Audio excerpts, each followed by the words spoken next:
79. Yeah, probably about November. And so I played that out, and I went and got a job. Had to quit. Well, they took everything, and everything, and they did a search warrant on my house too. And so I got a job for about 6 months. I got a job till July. And by then I was long divorced. What kind of job? On the phone selling industrial chemicals.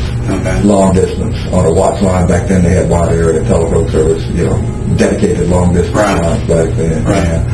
And got that job, kept that. What was the name of that place? It's no longer existent. Ken Manufacturing, KEN.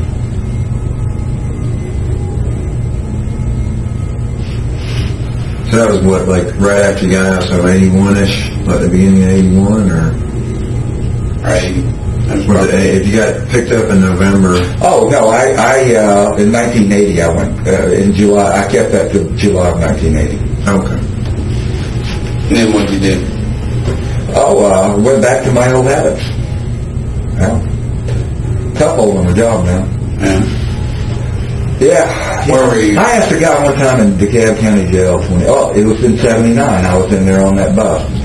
The guy was telling me his life story. These were all of them were white guys at the time, and if you'd have told me, one day DeKalb County would be majority black, that would have been the furthest thing from my mind. This was back then.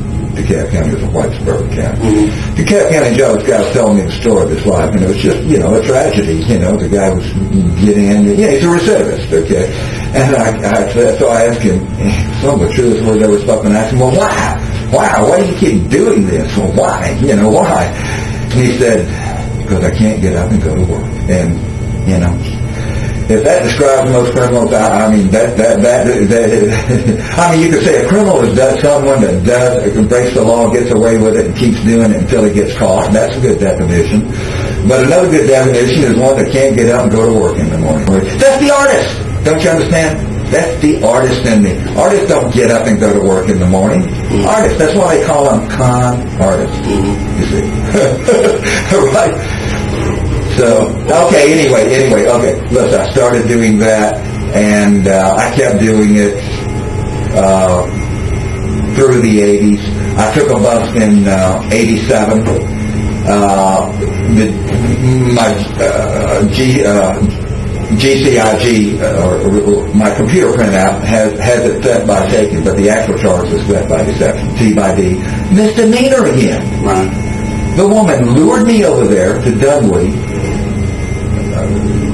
Mount Vernon Road in Ashford, Dunwoody, right in the heart of Dunwoody. A fucking yuppie woman lured me over there to pick up a $25 check, and then kept me waiting for the check. She was really good. She was pretending she was on the phone, and she would come out and let me see her on the phone. Kept me waiting there for 30 minutes, When I told my criminal friends about it, they said, I could never sit there waiting for 30 minutes. Taught me a lesson. Yeah. And they showed up, DeKalb County North again, and they showed up, arrested me. They got the check, they got the woman complaining, they found my car, okay. The car I was driving was a stolen car. Really? It had been stolen from a rental company that I'd been running from. And, what kind of car was it? Chevy, it was 1986, Chevy, not Cavalier, not Citation. There was a million of these cars. Anyway, it's a generic rental car, right. Chevy Eurosport. And I had been renting these cars from them. 14 a day, unlimited mileage. That was a killer. Man, I could go out and, if I tell you all my stuff I had to pick up, I could just rent the thing once a week and go put 200 miles on it for 7 cents a mile. You can't do it. You can get something for 7 cents a mile, just jump on it, because, your car's going to cost you 30 cents, it is, these days it will. So I do that. Not only that, if I rented on a Friday, they used a key drop. They were closed on Saturdays and Sundays, and they were at storefront, Snappy Rent-A-Car, storefront shopping centers. And so if I rented on a Friday, I had no way of determining when I brought it in. I'd bring it back Sunday night. So it was sweet, but they finally stopped that. And I had it, and I had a bunch of rental forms that, from actually renting the cars. They were like the third copy. You couldn't read them anyway. Right. And that was not only a proof of ownership, but it was also proof of insurance. They'd check off if you had purchased insurance check. And so I just drove it on that, had dealer drive-out tags on it. And at that time, dealer drive-out tags were just not the issue. They were just the old, Joe Jones Chevrolet. There's a big thing on there. I mean, one time a cop in Tennessee, in a state park, High Falls State Park in Tennessee, I was up there with a stolen car, and park police or police officer, some jurisdiction saw me, and he followed me and followed me and followed me. I knew he was following me inside this park. And I was going to the office to pick up a map there, so I pulled in and parked, and I got out, and he pulled in and got out, was walking in, and he says, is that what y'all have in Georgia there, those things? I said, yeah, that's what they usually show. It was no good for police work. Now I'm thinking, little does he know, we're just in cars. When was that? 87 or 80. I drove that car till 80. I drove it for years. Wait a minute, when did you rent it? Oh, you mean stole it? 86. Oh, okay. I drove it 89. The first day I used it, the reason I used it is I drove it for years. Wait a minute, when did you rent it? Oh, you mean stole it? 86.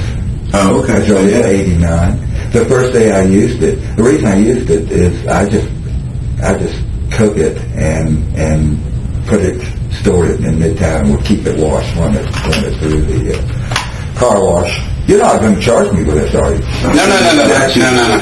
Statutes run out, man. We it's just a story. Anyway, I kept the stats. But anyway, I broke my arm running.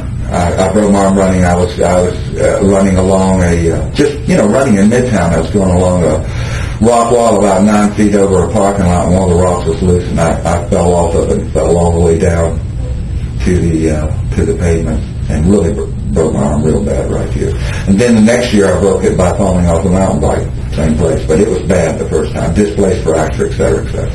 And so my other car, I had this old Ford, 77 Ford, the power steering was broken, so I couldn't drive it with one hand with that. So, and that's the reason I've been renting them anyway, because my car was so decrepit, it looked so bad.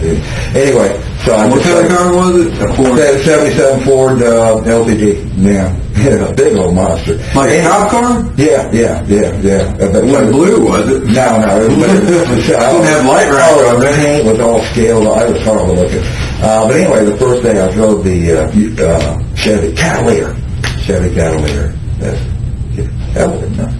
Still not ringing right. Anyway, the very first day I drove it to work in, I was out picking up my fraudulent money, and on McGinnis Ferry Road, State Patrol, Highway Patrol had a road check there. Came along, and right where you cross the Chattahoochee River on the east side of the river, they had a road check set up.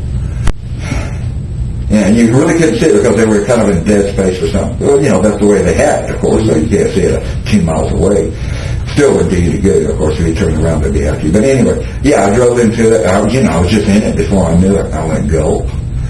And this is before the computerized insurance, so you had to have proof of insurance, did it? And he said, proof of insurance, driver's license.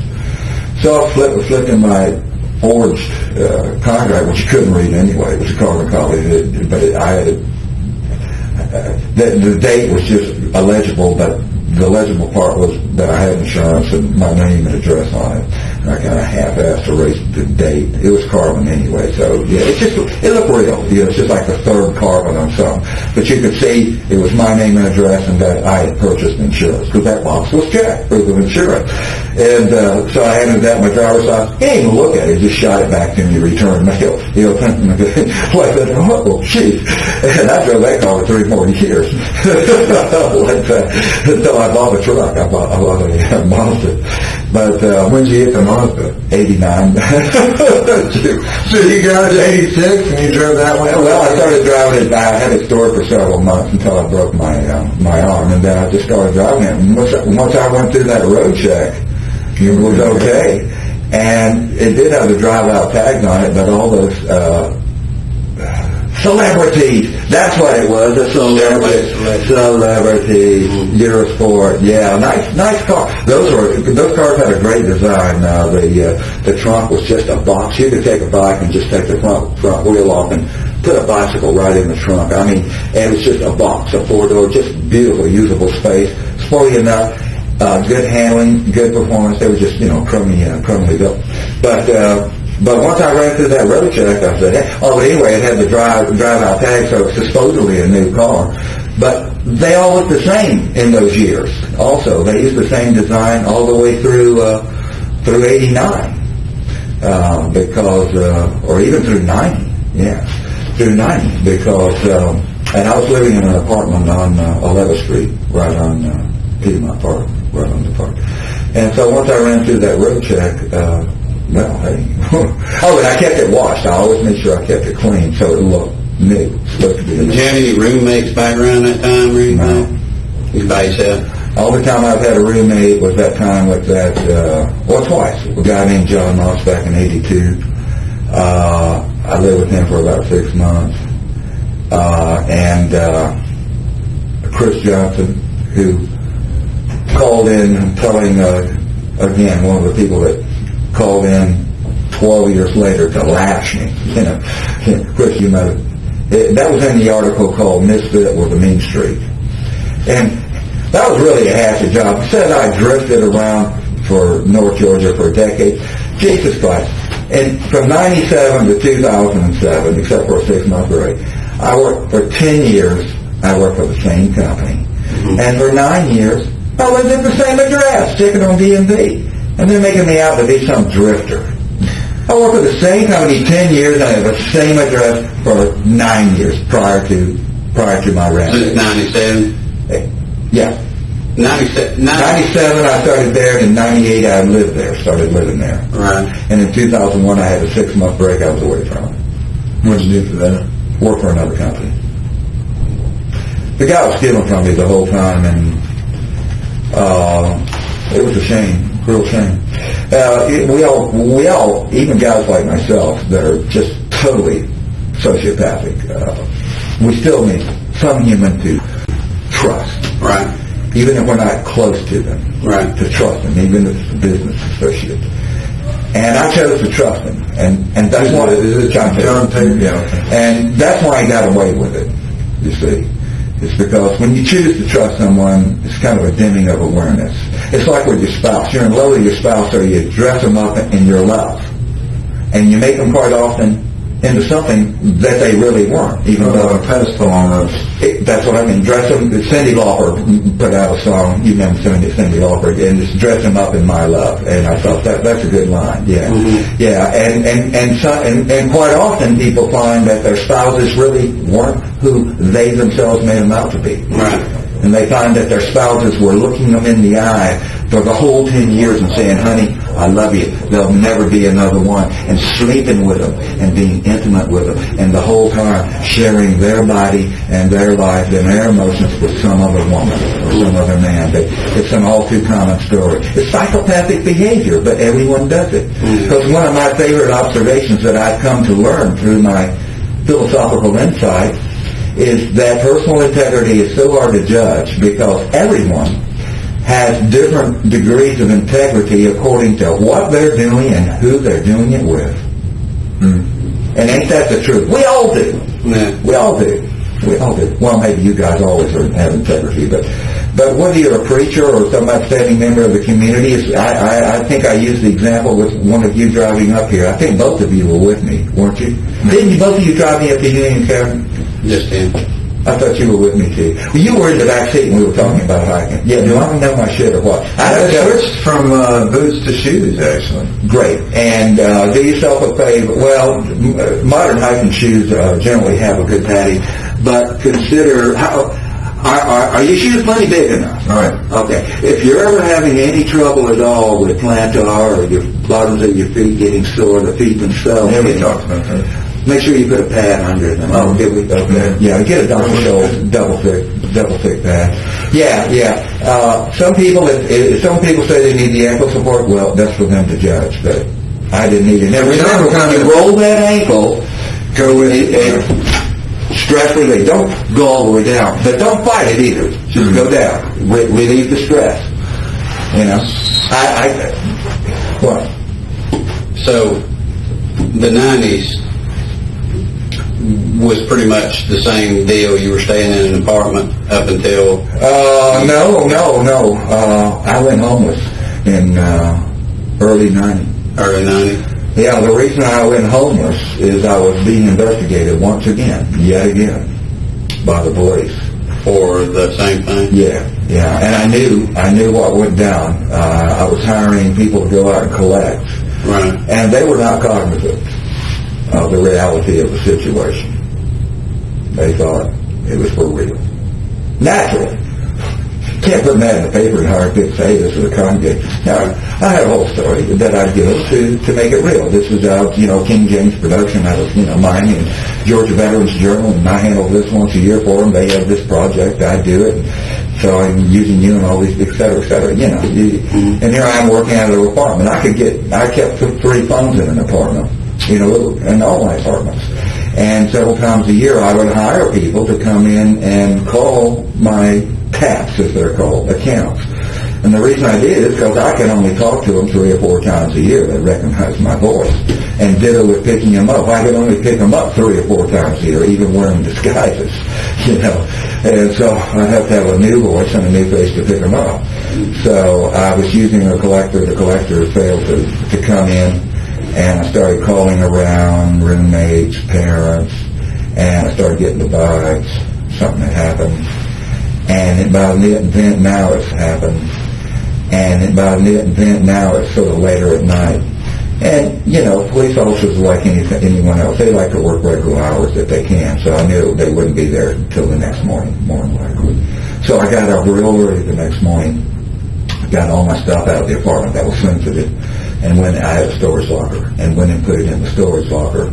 Then as I came back, I parked my car in Midtown, and I approached through Piedmont Park, and sneaked up on the dead end of 11th Street, and peered over the embankment. And there were 2 plainclothes officers. Oh, and I left a note on my apartment door. Back soon, please wait. Right? And waiting, they were in a Chevy Celebrity. That's what Atlanta plainclothes police used during all those years, Chevy Celebrities, same as mine. As a matter of fact, that Celebrity was white, and it looked so much like a police car, because the police used it all during those years, that I would go over in the African-American side of town. There was no place I wouldn't pick up. So I'd be picking up black liquor stores in the heart of darkness over there, places where Simpson Street, all these places, places where a white person to walk down the street would be, you'd be scalped, you'd be fucking scalped. I just bossed, and I'd act like a police officer. I'd get out, I'd drive up in that car, open it, I had the invoice in my hand in an envelope. Well, I had the mindset that this was a warrant. Or something, and I was a cop, and and I looked like a cop, because I was well built, and I carried myself like a cop. I drive up in this plainclothes police car, get out, like I owned the damn place. I got my court order in my hand, and I go in there and pick up my $5. I'm telling you, I go into risk my life to pay. Anyway, more than once I've gotten out of. I'll tell you one time, I got out of the car, slammed the door. And in a black house is a liquor store, and you know how they hang around there. I got to run a gauntlet of black guys hanging around in front of a liquor store. I got to walk right through them. Okay, that's what you call occupying your space. That's what you call officer presence. Okay, then I had a guy one time. I got out of that car and he was in front of a liquor store. He put his hands up. He said, "Okay, you got me." I said, "I don't want you." He thought I was there for him. Did you carry any weapons with you? I mean, No. I had a gun, but well, no, because I was a convicted felon at the time. I got a felony diazepam conviction in '84. We didn't go over that, but it's on my record. Right. You'll also see a concealed weapon conviction, or it's called. I was convicted of that. It was dropped. I had a permit. Right. I had a weapons permit. And no, what I was doing is I was walking around an apartment complex, looted out on diazepam loose, with a pistol in my fucking hand, a 25, looking for the maintenance guy to collect the debt for the girl that I had fucked the night before, whose husband was out of town. And I walked right into the, totally out, walked right into the apartment rental office with a 25 in my hand. I had my little date book and I had it pressed up against that, so I wasn't carrying it like that. But it was out. I thought my shit was so good, looking for this guy. I was going to collect $12 from him. I had booked the chick the night before who was my dealer for the Quaaludes, who was a musician out of town. Right, and so that's how I got busted, because Forest Park Police responded, flagged me down as I was driving out with the chick in the car. The chick was messing with her purse and got it upended, and about 100 pills spilled out of her purse. You know, it was get out of the car time then. I was so fucked up. But anyway, so the charge was diazepam and marijuana and the pistol. But I had a permit for the pistol. Believe it or not. But I got the felony conviction on diazepam. Any amount of diazepam was a felony, or is a felony.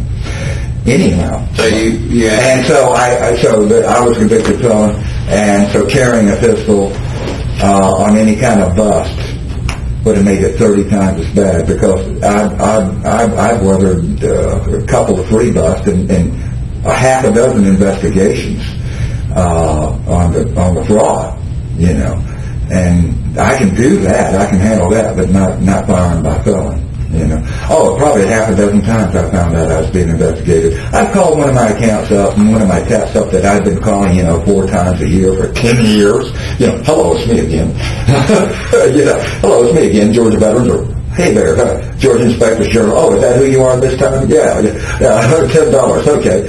You go there to pick it up. Store owner would look up and say, oh, it's him again. He couldn't get anyone to come for him. He's done come himself. And I'd walk up. Oh, they asked me to pick this up, like I've never seen him before. They'd start making out the check. Their manager would say, what's that for? And they'd say, don't ask. They know it was a game. They'd still give it to me. It was amazing. It was just totally amazing. But anyway, no, they didn't carry a gun. I don't even know where I was going with that, except... Okay, but so the collector was out, and I knew something. I knew they'd been busted. Something had happened. And I knew they'd be there for me the next morning. I sneaked up, looked, there was 2 plainclothesmen and a celebrity. And it's so funny, I had the craziest urge to walk up and verify that they were the police, even though I knew they were. I damn sneaked up to avoid them. And I knew they were, and I just had the craziest urge to do so. But I didn't. I sneaked back off and went over to my lawyer's house and stayed. And so later, several days later, within a day or two, they served a search warrant on that apartment and turned it upside down. They left the search warrant tacked to the inside there, but an arrest warrant was never issued, because what they were going to do, of course, is search, have probable cause, then arrest. But they searched, they didn't have probable cause, no warrant was ever issued. But I was out of that apartment, and I couldn't go back, obviously. So I went homeless. You went homeless? In 1990. I started living in storage. In storage? In storage loft, yeah. And I lived in storage for 8.5 years. 8.5? Same storage place, or? Yep. And I would stay about 75 days a year in a Motel 6, free local phone, 7,500 days a year. Mm-hmm. Free local phone, and Motel 6s then were $17, $18, $19, $20 a day. Do you remember what storage facility you stayed in? Yeah. Well, 8.5 years, I'm sure you remember it. Oh, yeah. It went through several incarnations. It was Hack and Stack. Now it's a SureGuard storage in Jimmy Carter, in... Gwinnett? Yeah, North Bronx. Right on the county line, I guess. Yeah, a couple of times I had to leave for a while, lay low, and be truly homeless, and then I'd get back in. What's the address on that? Just down off Jimmy Carter? Yeah. County line? Jimmy Carter and Singleton Road. Singleton Road? Right on the corner? East side? Okay. And that was probably all the way up through, you say, 98? Yeah. Is that when you got on with John? or moved in at John's. I've been working with John since 97. 97. Okay. John lived there. Right. Before he got married. Right. And he got married in late 97. Right. And he wouldn't let me go in for a while. But he did. He needed me too bad. I left him in early 97 and stayed gone several months. And he needed me real bad, so he let me move in. By the way, you can tell John Tabor that I'm the one that killed the girl. Okay, I'm the one that killed her. But the reason she's dead, I want you to tell Tabor this. The reason she's dead, now I killed her, okay. Right. But the reason she's dead is that when I called him on Wednesday, I guess, or Thursday, Thursday, or whenever. Thursday. When I called him, that girl was alive. Mm-hmm. She was in my van. Yeah. She's in the parking lot, that whole house. And it's just like when I gave the girl's body up when I realized that I had been caught fair and square. Right. That's what I told you, because they had me on the kidnapping, and it was going to stick. The evidence was good. Right out of the dumpster. It was just a smoking gun. They had me. And on the kidnapping charge, it's the same as the life sentence for me.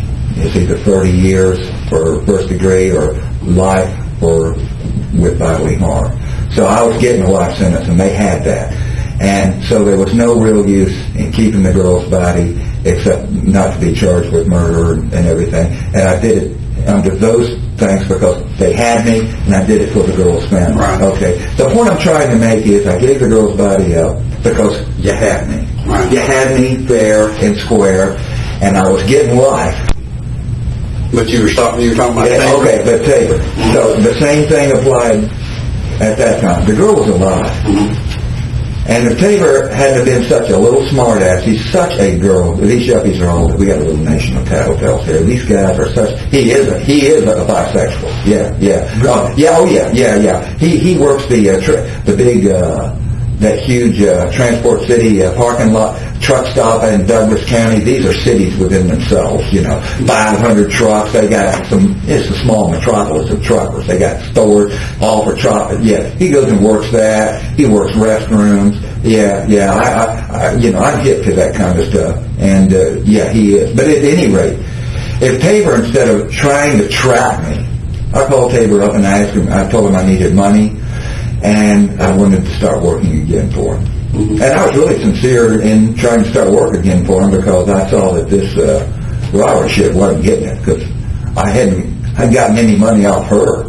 I had gotten a dime. I had spent money on her. I had $45 to my name, and I had spent $30 of it driving all over North Georgia trying to work her ATM card on the bogus number she gave me. I've lost money on that deal, and so Tabor has to be coy and, carry it all the way, ask for $800. Well, I don't know if I can give you that. I said, well, blah, blah, blah. Well, okay, I'll leave you a check. Yeah, he's such a damn girl, just a smart ass yuppie. If Tabor, trust me, tell Tabor this. If he hadn't been trying to entrap me, he wanted, come and get it at the office. He was just setting a trap for me. He's the one that called him to begin with. He had already seen that on TV and called him and said it was me. He's the first one that turned me in, apparently. Although I don't worry about that, because if it wasn't Tabor, it would have been someone else within a couple of days. There's too many law enforcement officers in North Georgia, Forest Service officers that know I carry a bat, an expanding bat, that are very familiar with me, including the people out of Union County there, and all the WMAs. I had plenty of income. Anyway, if Tabor had said, instead of trying to entrap me, what's the use of that? Really, because if they knew who I am, they're going to catch me anyway. It's just if Tabor had said, "Hey, Gary, they know it's you. They know it's you. They're onto you. They're looking for you now." Because I wasn't in the paper that day. I joked about it with a girl. This was the second day or third day I'd had her, second or third day I'd had her, and she still wasn't in the paper. I said, something, no one's even missed you. And she said, well, I'd be mad if once you let me go, and I came back and my boyfriend said, have you been gone? She said, we were laughing about it, because nothing had appeared in the paper. It was like she hadn't even, I said, they haven't even reported you missing. Yeah, it was like the second or third day, or the third day after she went missing, something like that, the day before she was killed. Okay. the day before she was killed, Tabor had already turned me in, but it hadn't hit the papers yet. Okay, it hit the papers on Friday. I got that, and I was on the front page. Well, I saw that article like 2 hours after I killed her. Right. If I had bought a paper that morning on Friday instead of that afternoon, she would have been alive. Because my picture's on the front page, a color picture on the front page of the AJC, looking for me and everything. I wouldn't have killed her. I mean, for Pete's sake, no. And the same holds true with Tabor. If Tabor had just said, instead of trying to be a smart ass and lay a trap for me, see, he's got to carry it all. These people are such women. That's what women are always doing. The dogs are running loose. I spray their dog. What do? They call the police. Okay. The police come and say he's got a right to defend himself. Your dog. You know, anytime a woman or a person says to a police officer, start a story with, "Well, my dog was running loose." Well, they're already wrong. Right there. They're in violation right there. You know what I'm talking about? They're wrong from the police officer. Anyway, if Tabor had just said, "Hey, Gary, that hiker," because she wasn't in the paper. I bought a paper there. I just bought a paper in the gas station before I went there and looked in the paper. They didn't have a payphone at the gas station I bought the paper at, so I went across to the Huddle House to use the phone. I was within looking distance of where I bought the paper. I'd already looked in the paper. I showed her the paper. I said, "They haven't even reported you missing yet. You're not even in the paper," right? If Tabor had just said, "Gary, they know it's you. They're looking for you," the girl would be alive.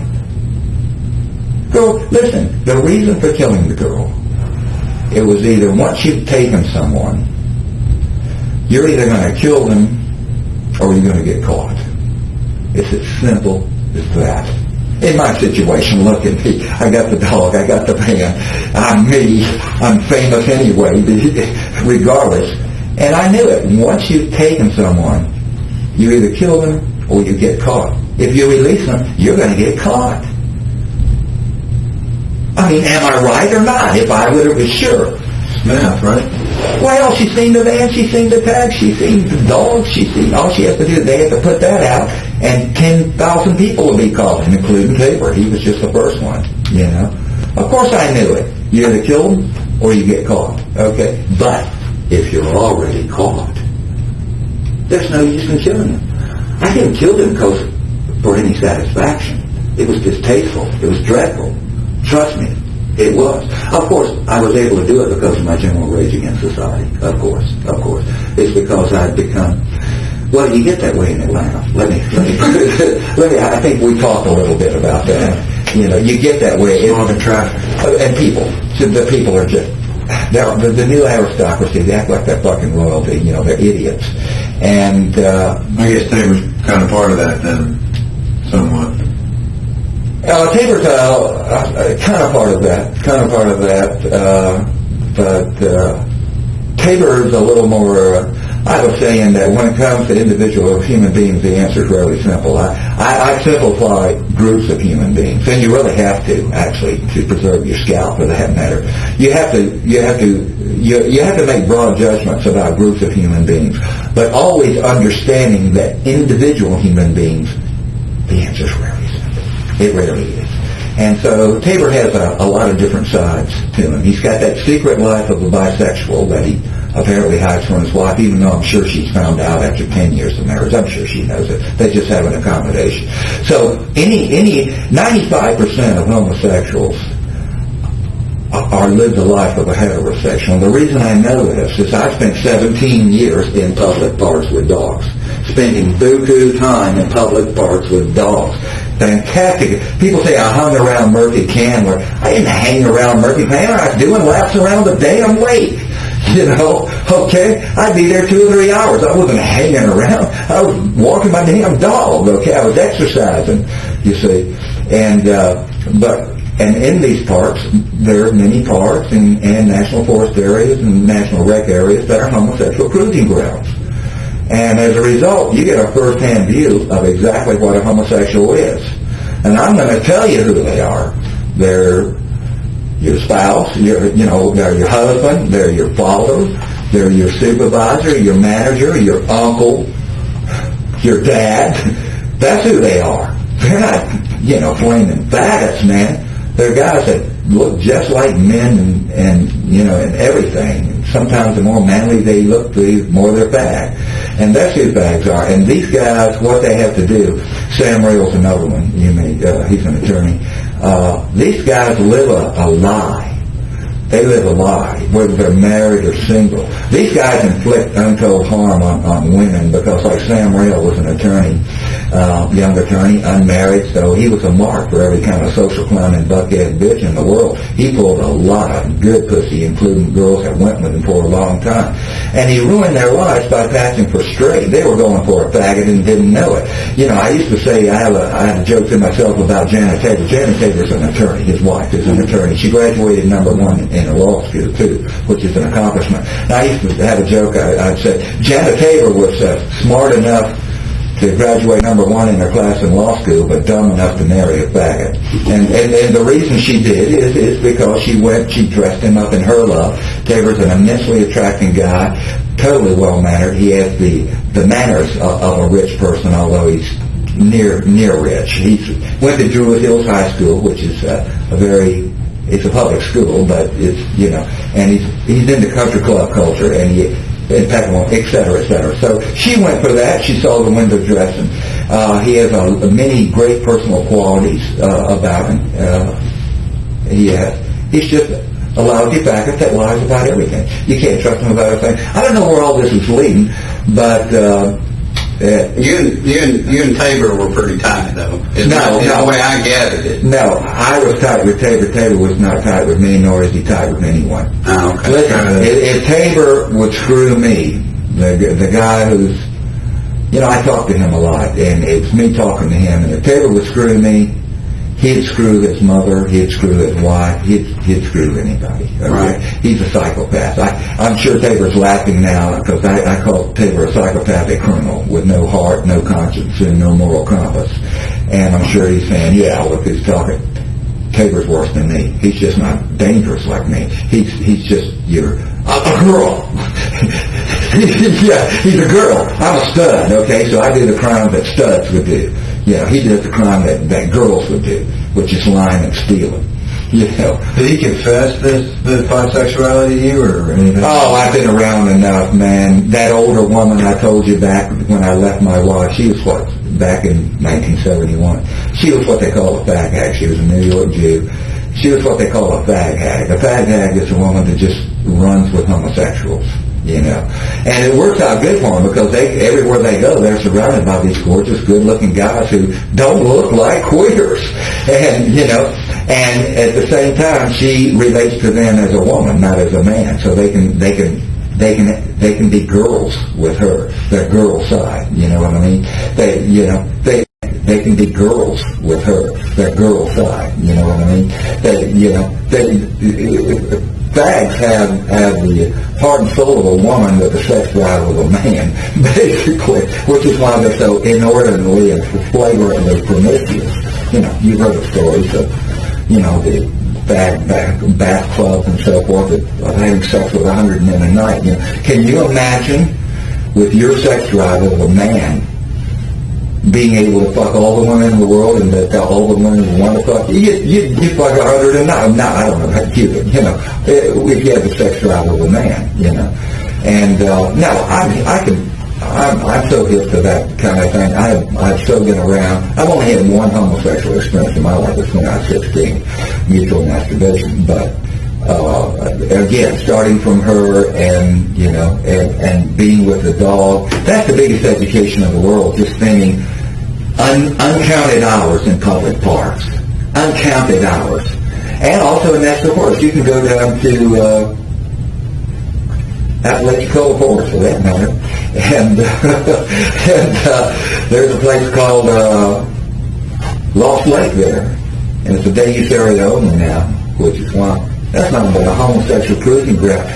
That's the place that's got a lake there, several acres with a perimeter road going around it, and an entrance drive. And you drive in, and there'll be guys in vehicles, single guys in vehicles spaced all around. And as you drive in, there'll be one or two of them staked out of the interest to see who's coming in. They want to get dibs on you if you look good. So if you look good, they'll start following you, and they'll follow you around. And when you park somewhere, they'll park about 50 yards away. There's another park that was notorious, although Gwinnett County is really tightened down on them. That's Lucky Shoals Park on Britt Road, which is between Old Norcross Road and Jimmy Carter Road, and it's an extension of Singleton Road, I guess, something like that. And yeah, it's Lucky Shoals Park. You have to check it out sometime. I opened that park up. Me and Ranger did when it was built. It was being built in 1990, 91. I opened that park up, and that got so bad as a homosexual cruising ground that it had a circular drive at the end with an island of vegetation and trees in the middle, and so it would be like guys parked, all around, with it was, facing, I don't know, you don't call it parallel park, regular parking slot. And so they'd all be sitting around there. They'd be holding a magazine, like this, so they could masturbate, underneath it. And then the cruisers would be cruising around and around in a circle. Oh, it's funny. And finally, though, it attracted the attention of Gwinnett County. And I got to know the officers there, and it's embarrassing, when you're a single guy there, but at least I got an excuse. I got a dog. If I was a homosexual cruising, I'd make sure I had a dog, tell you the truth. Because any single guy in there would be pegged as a homo, right? Yeah, the cops would pull up to me, and they'd go, hey, how you doing? Hey, great. And he said, well, how's the crowd tonight? I said, well, if you mean the soliciting for sodomy crowd, they can keep it down a little bit, and if they bug me, I tell them they don't know what they're risking, man. Gwinnett County's undercover in here, they come in here and arrest 27 people over last hour. One time Gwinnett County did, not there, but at another park, I think the Shorty Owl park, did a undercover, sodomy operation on lunch. Arrested 27 guys over lunch. And it showed the vehicles that they were impounding. They were company vehicles. They were like celebrities, and, just company vehicles, company trucks. I need to be them. And, can you imagine having a family and everything soliciting for sodomy?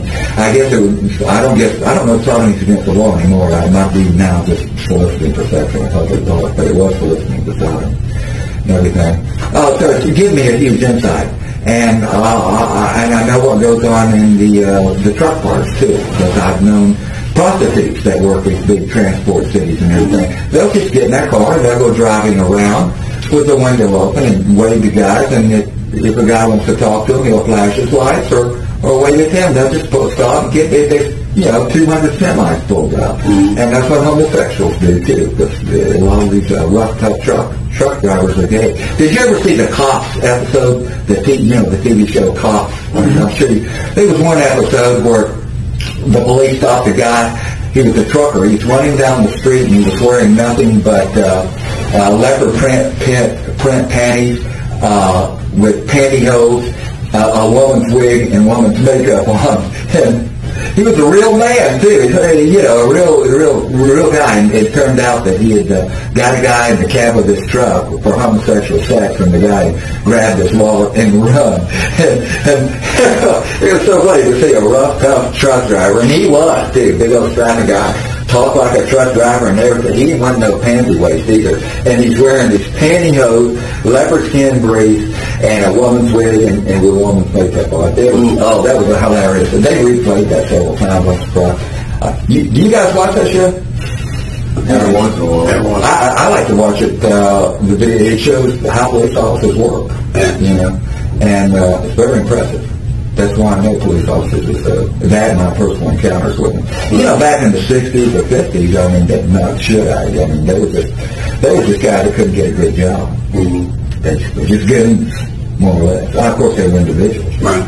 But my hats are off to the police, the modern police, because almost uniformly, just in the smaller departments like Duluth and Chambly, do you see people that are ODs and that are just not up to par.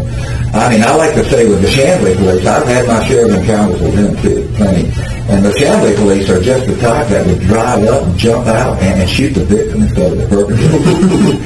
Really. One time I had a panhandler chasing me And I flagged down because I told him, get lost, go away. He was in Chamblee, and, he'd come from downtown, from Martin, come up there in front of the Walgreens and everything. And I always had my bat with me. I won't give out, as I said to that Cherokee officer, I take it in everywhere but banks and government buildings like post office. I carry it everywhere.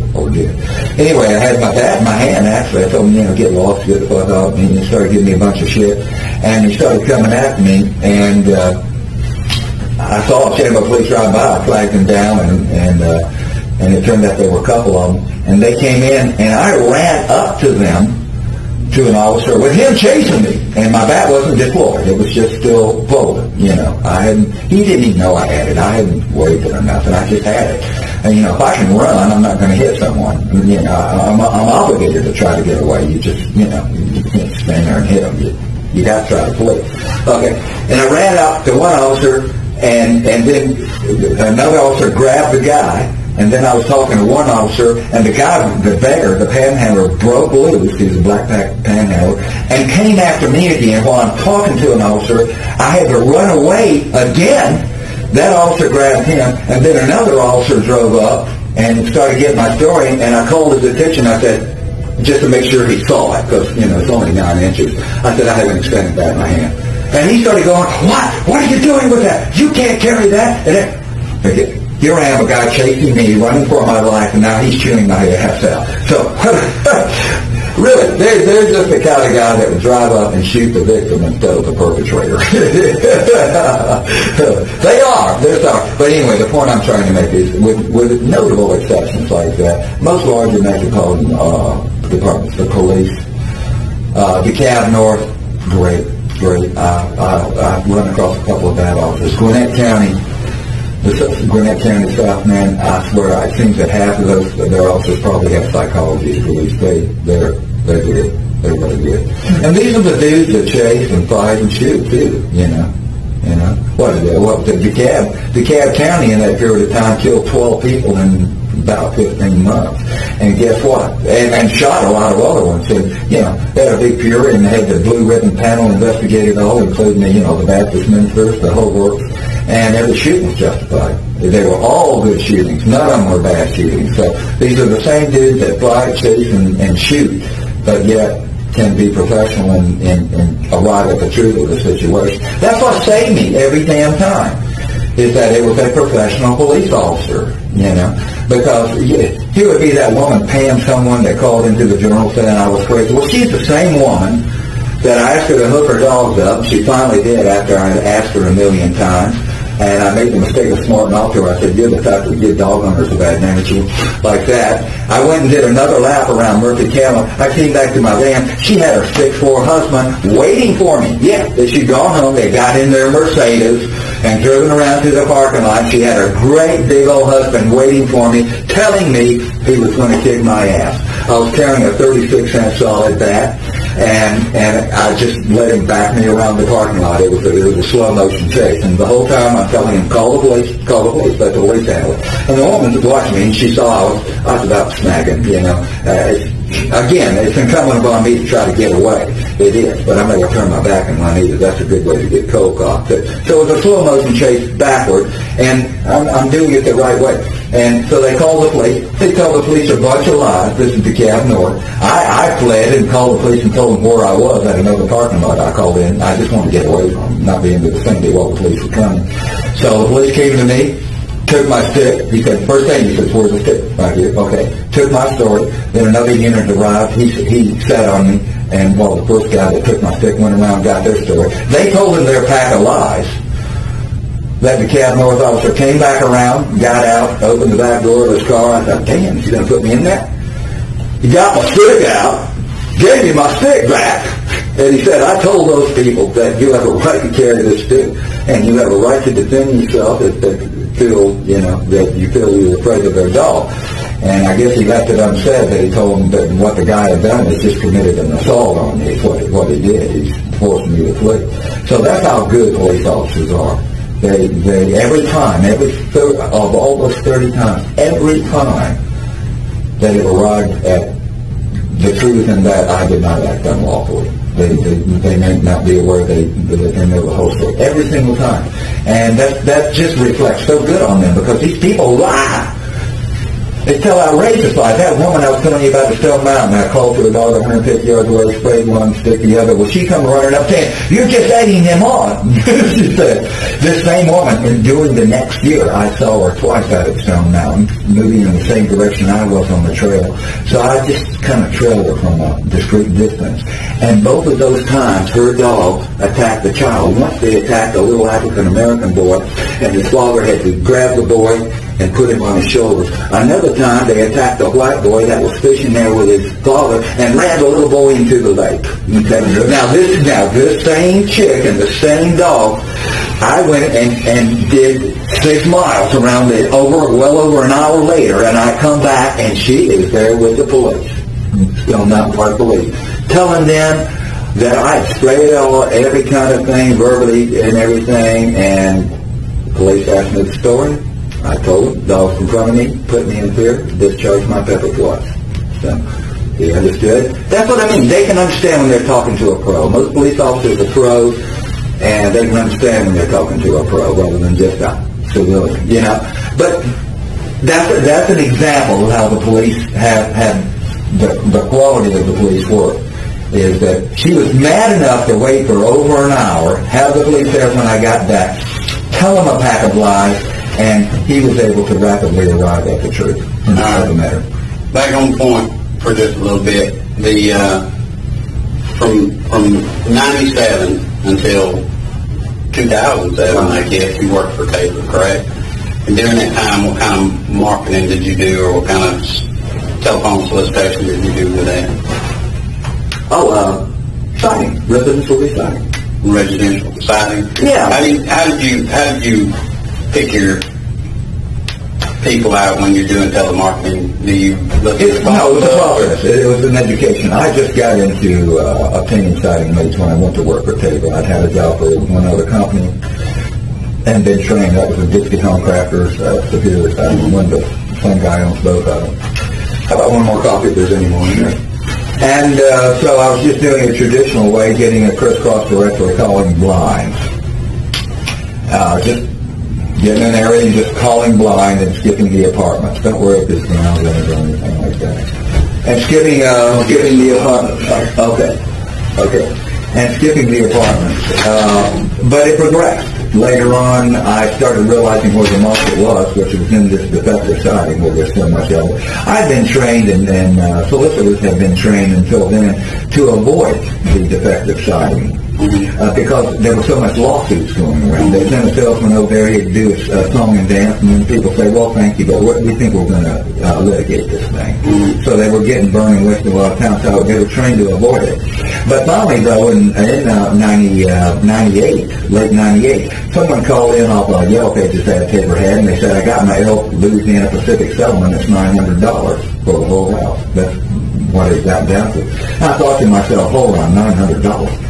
I can find them $900 in savings. I can have a special sale going on to save them $900. This amount is moved, don't matter anymore. And once I came to that conclusion, I started doing what everyone else was not doing. I started going after it, systematically telesurveying and identifying the subdivisions in starting out with Longview zip codes, 303, 443, 4445. I mean, that's the home of defective siding, you know. There's 40, 50,000 houses in those zip codes with defective siding. I got a map, and I started going and identifying each subdivision, what kind of siding it had, identifying the subdivision with defective siding, and then systematically telemarketing those subdivisions using a street directory, a crisscross street directory. And then it got on, I did leaflets for several years too, which did not look like a leaflet. It looked like a note off a notepad. I would hand letter it. Please call me if you've ever thought about vinyl siding and hardy plank siding. I promise to give you the best price you'll ever see. Name, brand, quality, work. Call me, good, stay or not. Mac, that's where I come up with Mac. Yeah, the siding. It looked like it was a note. Quarter page rather than a leaflet. It was reproduced, but it was my hand lettering. And it looked like someone left them a note. They go right up to it and grab it and read it. Someone left them a note. And it was my leaflet. If it had been a leaflet, I'd taken a crumple and not paying any attention to it. I did that for several years. That worked. And then I really got sophisticated. I'd take a voice recorder and I would drive through the subdivisions and surveyed the siding on each house. It was a quick process. They could go, the street numbers went 40-40, 40-50, 40-60. Then, it's a real quick process. And I would I'd go to these subdivisions, which already knew had bad siding. I would just drive through them, survey them, and see the ones the siding was wrecked. Right. And I dictated into the thing, 40-50, beat it, I had a shorthand, a verbal shorthand, tell the exact type of siding, flat panel or beaded, and the condition of it. I'd have candy, super candy, etc. And then I would transcribe that onto a legal pad. It was a time-consuming process, but once you had this, then you could work them for years until they got their home resided. I transcribed the addresses onto a legal pad, and then leave a space, and go to the street directory and look up that street in the street directory and get the name and number. And there's your list. There's a list of people that need it and have to have it. It's brilliant. It's brilliant. And it works good. It works good. It works. Hey, and here's the approach, though. Because you already know they need it. And so it's really like, hey, Mr. Jones, hey, Matt, siding guy here, working your subdivision there. Noticed your house the other day about the siding there, the LP siding you got. I wanted to leave you a price from install Hardy plank, $5.90 a square. Be glad to help you. Okay. If they said thank you or get lost, very good. If they said, well, how much does that equal? Okay. If they said thank you or get lost, very good. If they said, well, how much does that equal? That's it. Well, it's slow right now. John Tabor. This is John Tabor's outfit. Insulated wall system. Got 22 homes in your subdivision done, which would be true. I got them all. We've done 22 houses in your subdivision. This is John Tabor's outfit. It's a little slow right now. John's giving me a couple of installers. I got them out measuring. I'll get one of them by, measure up, get it back to me. I'll give you a call with some good news. Really low-key. It's a step at a time. And I had the whole program. Is that pretty much all you did was siding stuff? You didn't do anything other than that? Well, we did the windows too, but I didn't concentrate on windows. Some people make a lot of money on windows, but Tabor can't sell, so he couldn't make any money on windows. The gear, I'm bouncing around a little bit. The gear that you had, a lot of the gear that you had was real high-end, like REI, North Face, real high-dollar stuff. Oh, yeah. How did you come across that kind of stuff? Quality is a necessity. Right. I agree with you 100% on that. So, what I came out of my years on 11th Street there. I had the 3 phones, and I had some good years there. I was drinking, but I was successful in hiring new crews of people. When I say crew, 2 people. 4 times a year. So I came out money ahead on that. And so one of the reasons though I did it is that in the early 90s I started wanting to be a guide at an outfitter. And so I started accumulating, buying. I had a North Face rep. At the time, North Face that's the really high end. Right. And you had some of those mountain lights. Those are good jackets. I got 3 of them. Yeah. I got 2 in medium and 1 in large. Those are good jackets. Did you see, I got 4 North Face bags. Yeah, 2 of them are meow, and well, actually 3 of them are cast meow. One has a thermostat lining in it. It's a later and a snowshoe. And the snowshoes are nice. I got a snowshoe. Yeah, it's a +5. Yeah. 2 of them were for the dog. 2 of the cast meows were for the dog. You carry 2 for the dog because they're subject to getting wet. They dry in a flash, but nevertheless. And that's why the girl wasn't cold. She had, I was telling you, she was cooperating with me. But that wasn't some kind of, to get the REI stuff and to get the North Face stuff, that wasn't some kind of scam that you had gotten to do that. No. Oh, well, here's the thing. I got the North Face rep at that time in the early 90s. North Face in the Southeast was distributed by a manufacturer's rep company, and it was a guy's name, like the Frank Jones Company. Right. And this guy had North Face. He distributed North Face, and he distributed Red Wing shoes and boots. You know that brand. And I think he had some other brand, top brands. And he had the Southeast. He's the one that distributed North Face. And he would send his guys out to the different stores. This is even before REI opened. And well, a lot of these stores didn't exist after REI opened. And, you had a lot of them around town until REI opened. And so they would go out and demonstrate Gore-Tex and show people actual samples of Gore-Tex. 3-ply, 4-ply, all that. 2-layer and 3-layer, and 1-layer, and so forth. So I met one of these guys doing it, and I bought some stuff off of him. I bought a Bigfoot, -5 degree bag. I bought a Bigfoot from him and some other stuff, and got to know him. And he was coming up with North Face stuff that was heavily discounted. At the time, North Face was having, in their clothing of this era, North Face was having a quality control problem, big time in their clothing. That's when they stepped up and started mass producing. Big time. I got a jacket from him one time, a Mountain Light jacket. That Mountain Light eventually $335. Yeah, I don't know what they cost now.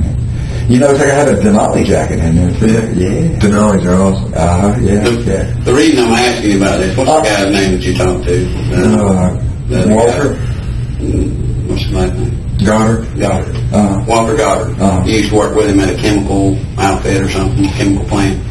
I gave him some stuff. Is that the chem plant you were talking about? That's where you met him at? Okay.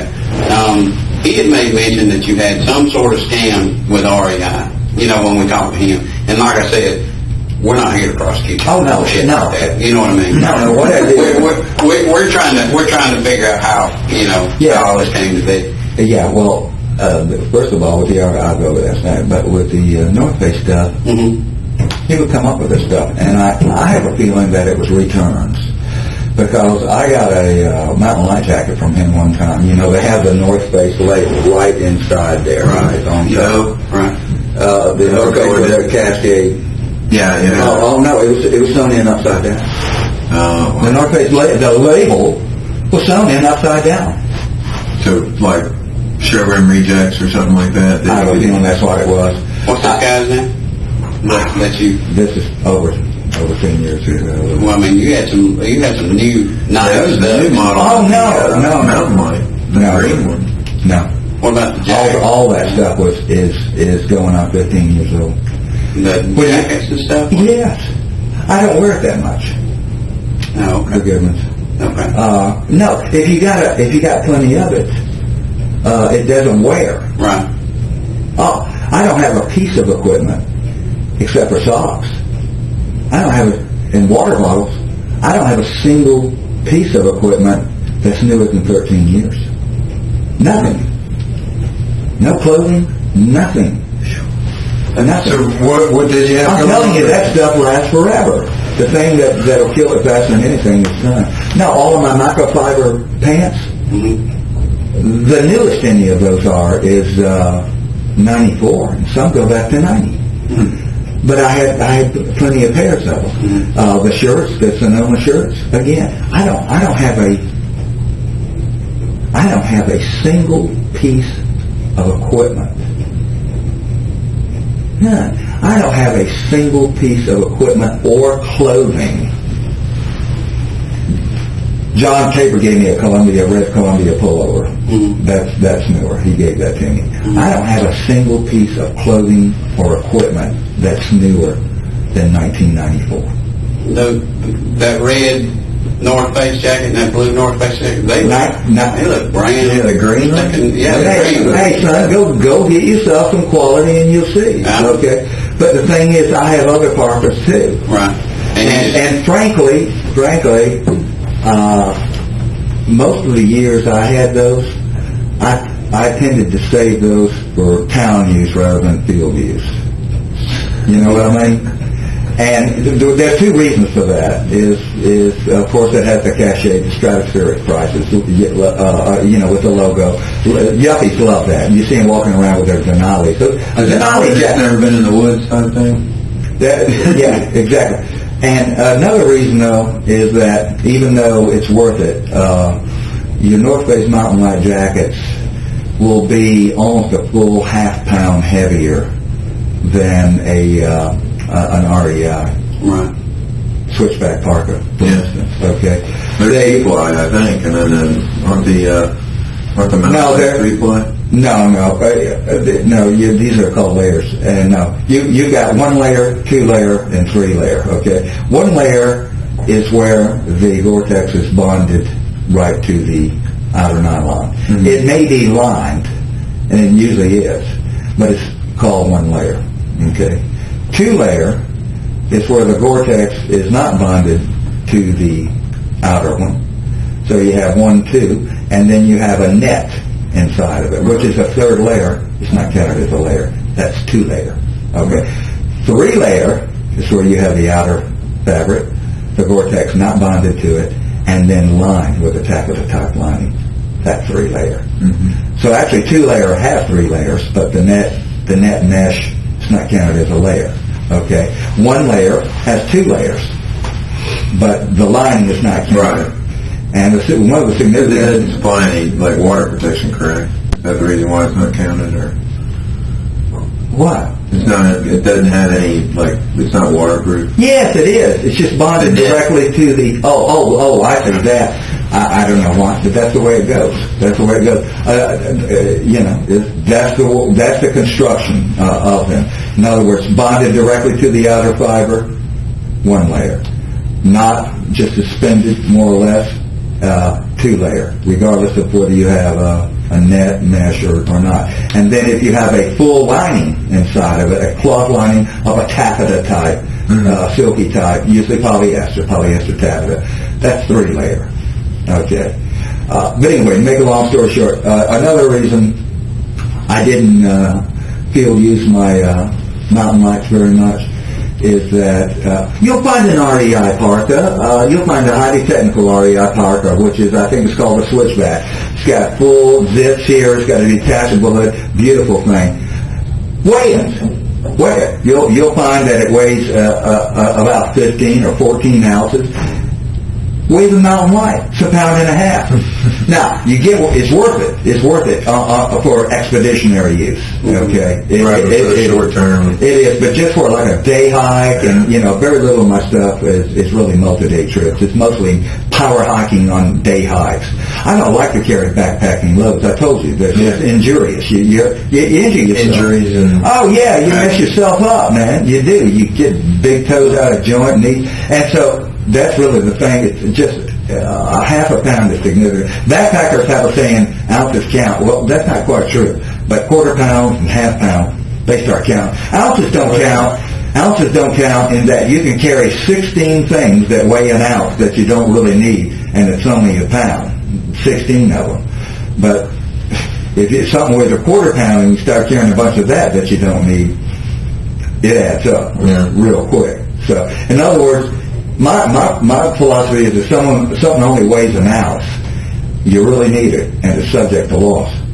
Carry 2 of them. The only reason I asked about that is, like I said, Goddard. We interviewed him. He talked about the fact that you had some kind of scam going with REI. No, he was mistaking that with the North Face rep. Okay. But then starting in early 90s. Mm-hmm. I wanted to be a guide and an outfitter. Mm-hmm. In other words, not so much a guide, but a backpacking school. Right. Teaching people equipment and materials and technical walking. Right. Along with that, I've got a technical walking system just like I have a stick fighting system. Right. And really teaching them that rather than guiding them per se. Right. And outfitting them with the good stuff. Right. Okay? And so I bought out a hiking club, or a guy that said he had a hiking club. It had been in storage. He said it was an industry-sponsored hiking club. This was in the early 90s. that didn't go nowhere, and he said it's really because he didn't put any time, and it was supposed to be to educate people in the equipment and create demand. Right. Okay. So I bought that out, and I just bought a lot of stuff on my own, too, Right. for me, also. And I use both medium and large, also. So I had to come up with some small, and I had extra backpacks, too, also, which I just threw away. I actually had those. I just threw them away when I left Taylor's. Goddard also said that you had a telemarketing thing that primarily you liked talking with hairdressers about. Is that? No. Back in the days when I was running my fraud, unlawful charity. Right. And by the way, that's what I fell on in '95. Right. It was a charge of unlawful therapy and also a theft charge that wasn't related to that at all. I started working for this book display company. It became disgruntled and stole stock. But I considered it a credit issue rather than a theft issue. But hey, it wasn't seen that way. But anyway, I took my fall on the unlawful charity in '95. I'd actually quit it in '93. They got a grand jury in '94, January of '94, when that Cobb County grand jury got 19 complainants and 23 counts. Total damage, $540. Okay, which I did on restitution. Yeah, it was $5 and $10. Okay, but unlawful charity, any count is a felony. Right. Okay. At that time, they got the indictment, and they set the Superior Court set a $25,000 bond on me.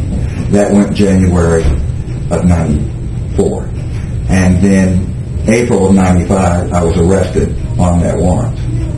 Took my fall, pled it out, 5 years probation, restitution of $540, pled the theft charge out, restitution $5,600, concurrent 5-year probation, did the restitution and did the probation. Restitution of $540, pled the theft charge out, restitution $5,600, concurrent 5-year probation, did the restitution and did the probation. And I went forth and sinned no more. So you pretty much got out of the telemarketing. Oh, no, we got that. That's going back over 20 years ago. No. If you want to work on Saturdays and you're, whether you're selling advertising or whether you're begging, who are you going to call on a Saturday morning? Who's going to be there? A beauty shop. I mean, the owner. Right. A beauty shop. Yeah. So you get your Dun & Bradstreet microcosm out, and by zip code, it's got SIC, Standard Industrial Classification. It's got, it's a four-digit code, and you look under beauty shops. Right. And in any zip code you want to work, that's called a Dun & Bradstreet microcosm. And it's got beauty shops. Right. And if you want to work on Saturday and make some extra money, who are you going to call on Saturday? You're going to call Jones Manufacturing and try to get the boss on Saturday morning? No.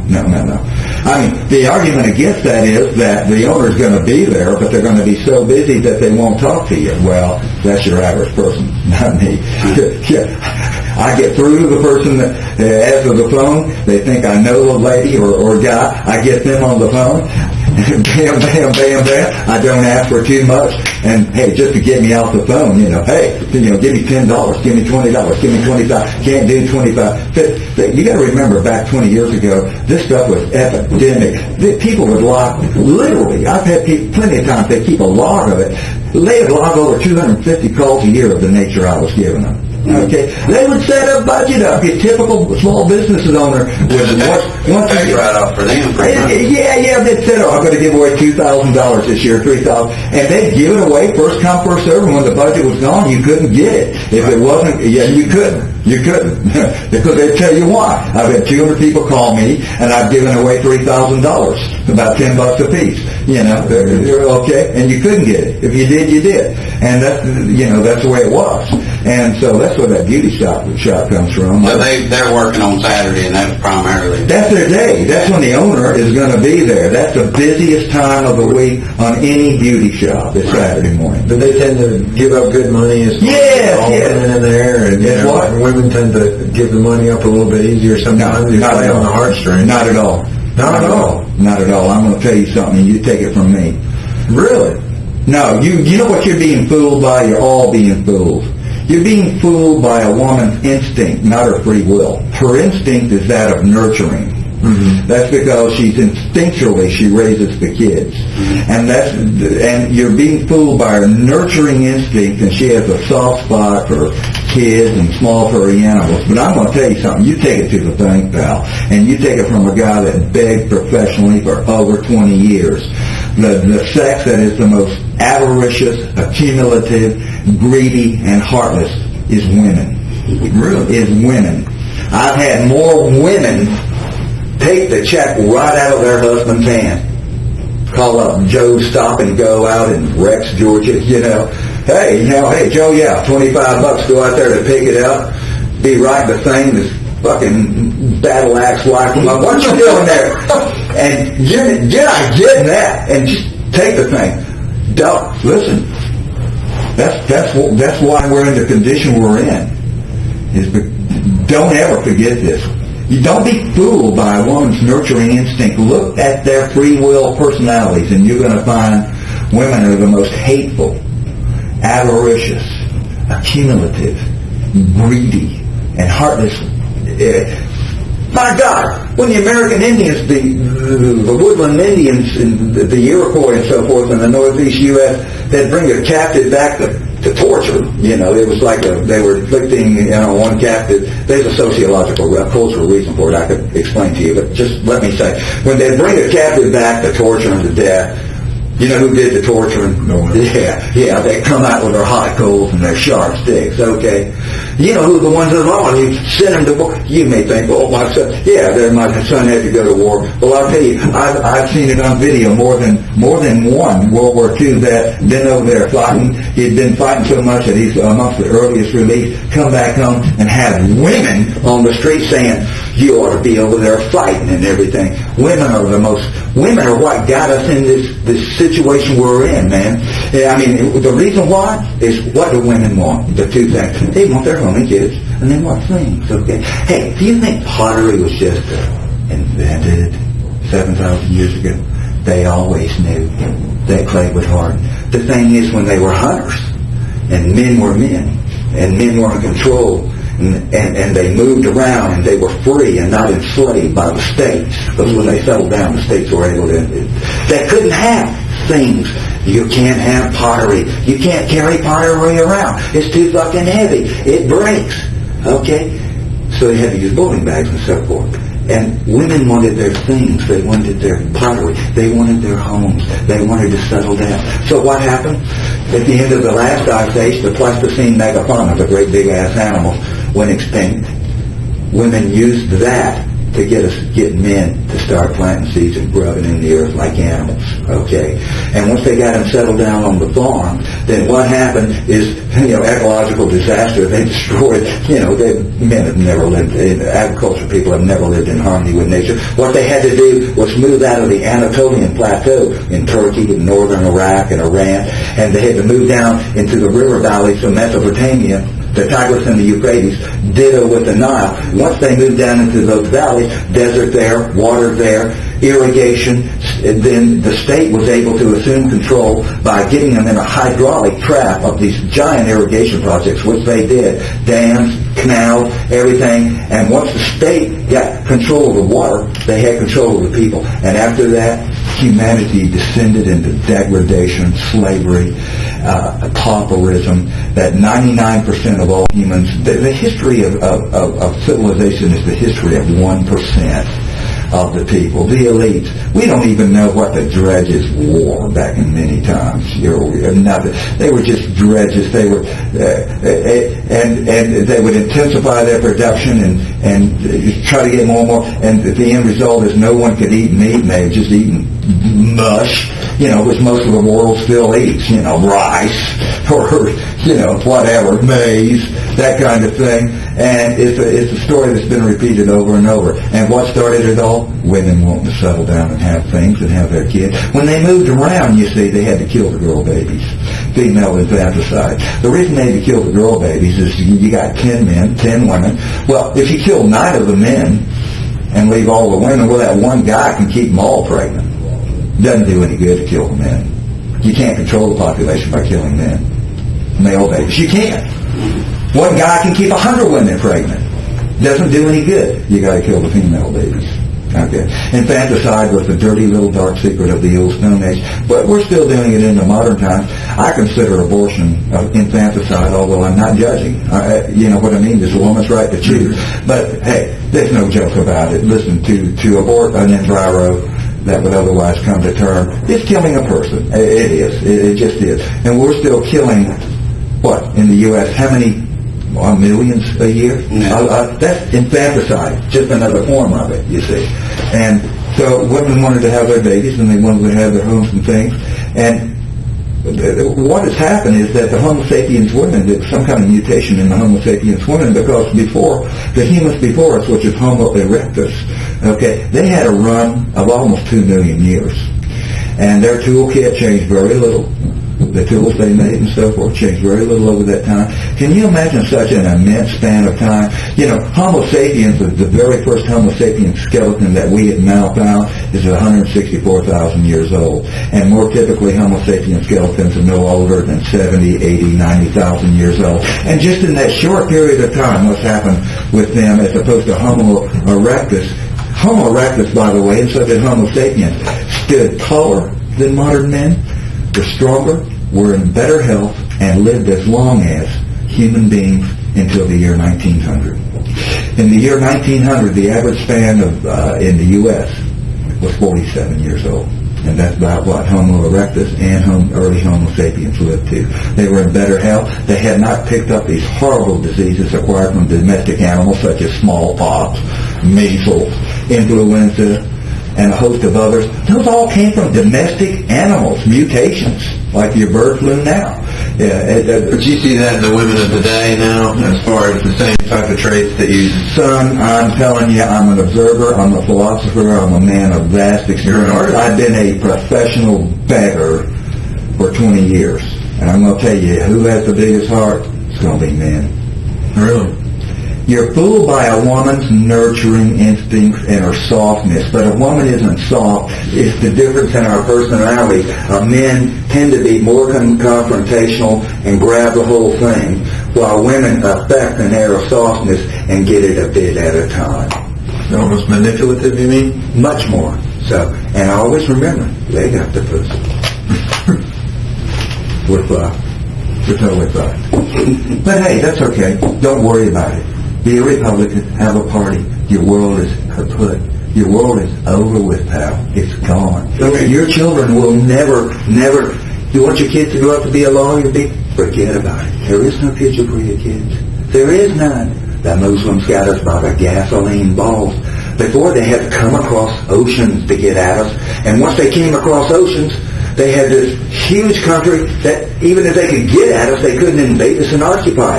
Like I say, Russia soaked up invading armies twice. Napoleon with over 500,000 men. The Germans were the Germans were 3.5 million men. Okay, these were huge armies. Napoleon in 1812, over 500,000. Germans, World War II, 3.5 million. Okay, soaked them up, just the vastness of it. They couldn't get at us. Now they don't have to. Again, I'm going to tell you, I've told you before, I'm going to tell you again. We have this huge, vast, interconnected socio-economic structure. You're embedded in a matrix in a world that isn't real, that has been constructed totally for you, and it's all interconnected. It's built on values which are virtual, okay, but it's built upon the harsh reality of cheap gasoline. It's a house of cards. And son, once that starts going, the cascading effects, the ripple effects of this are going to be unimaginable. But just to give you an idea of what ripple and the interconnectedness of everything, we have a bunch of people here with subprime mortgages that don't pay their mortgage. Okay. A bunch of African Americans and other low rent people that don't pay their mortgages. And what does it end up? Our 4 national banks so far have written off $100 billion, and it's probably twice that much it's going to end up. To keep from failing, our biggest national banks, Chase Manhattan and the big 4, have had to go and sell parts of themselves for billions and billions to overseas to stay solvent because a bunch of people didn't pay their mortgage. Yeah. Okay? You see what I mean? Yeah. Now, that's child's play. That's just nothing. More coffee. I'm on the. I know you're trying to get out of here. No, I'm not trying to get out of here. You see the interconnectedness of this? Now, what's going to happen when that what's going to happen if gasoline, if nothing goes bad? I told you before, I've handled atomic bombs. Okay, I was in special weapons. And I've handled atomic bombs that damn big that weigh 79 pounds. And and that's assuming nothing like that happens. Right. That's assuming nobody gets weaponized anthrax and it shuts down our postal system. All it would take is a few anthrax letters to shut down our postal system. Everybody's forgotten that. Okay, but if nothing bad happens, what's going to happen if gasoline goes up $1 a year for 10 years, and in 10 years it's at $13 a gallon? Son, it's going to bring you down. It's going to bring you down. That's why they can bring the fucking death penalty on me, okay? Go ahead, try me, bring it on, okay? Because it's going to take me 3 or 4 years to come to trial. It's going to, even at the federal level, they'll be able to knock a little time off. It's going to take an average about 12 years to impose it, maybe even longer, really. And by then, now we're talking 17 years. This society... Well, our case is adjudicated. Oh, I'm talking about the future. Right. That's my feelings towards them. I'm giving you a lot of the stuff that I wanted to say for the profilers because they're going to be interested to talk to you anyway. Yeah, but you know something? Well, you were a little rough on me the first night, but I don't blame you. I don't blame you. You might have had a live girl on your hands for all you knew. But you treated me fairly. You've been a man of your word. You're cops, of course. I understand that. And we're never going to be friends, but you've been a man of your word, and in the end you lived up to your deal, and in the end you treated me professionally, and so I'm giving you something. I'm giving you cooperation. Right. I promised you cooperation that night. I gave it to you. The only question I didn't answer was on the advice of my attorney, and I would have answered that. Right. Whether she was doing from the beginning. Right. Yeah, she was. Right. She was, because I just told you, once you've done it, you're either going to kill her or get caught. There's no other solution. It's not that, in the end, you treated me professionally, and so I'm giving you something. I'm giving you cooperation. Right. I promised you cooperation that night. I gave it to you. The only question I didn't answer was on the advice of my attorney, and I would have answered that. Right. Whether she was doing from the beginning. Right. Yeah, she was. Right. She was, because I just told you, once you've done it, you're either going to kill her or get caught. There's no other solution. It's not that, And that sounds cold and cruel. Yeah, it was. It's the soldier in me. Mm-hmm. The soldier doesn't wonder why. He just does or dies. Okay? I was about to say, that's part of the operations order there. Yes, and I'm trying to impress on you, though, it was nothing sexual or pleasurable. Well, you talk about being a pro. It was dreadful. It was dreadful. You asked, wasn't it you that asked me what's it like to cut someone's head off? Mm-hmm. Okay. It was dreadful, and the only thing you can do is so dreadful that the only thing you can do is go unhonorable. I told you it wasn't real. Right. Okay. That's all you can do. You said it was surreal. It was it's so dreadful. Mm-hmm. It's so fucking dreadful that all you can do is do your duty and go on autopilot. It's the same as combat soldiers that told me from Vietnam. They told me the same thing. They'd see bodies, with guts, roped all over the place, heads blown off, and it wasn't real. It just didn't look real, Yeah, but it's dreadful. There was no pleasure or anything else. And when they say, well, you're the one that chose to make money by killing, there's other ways to make money. There's bank robbery and so forth. Well, in retrospect, I regret not attempting a bank robbery. I really do. Because all of this shit got me nowhere but caught. Okay? And so I might have been caught robbing a bank. But if I'd have scored, if I'd have got $5,000, I could live off that for over half a year in the woods, And so, but as to why I chose to kill for money, that's part of that was rage against society, sociopathic rage against society, against all those people that are now coming forward and so forth.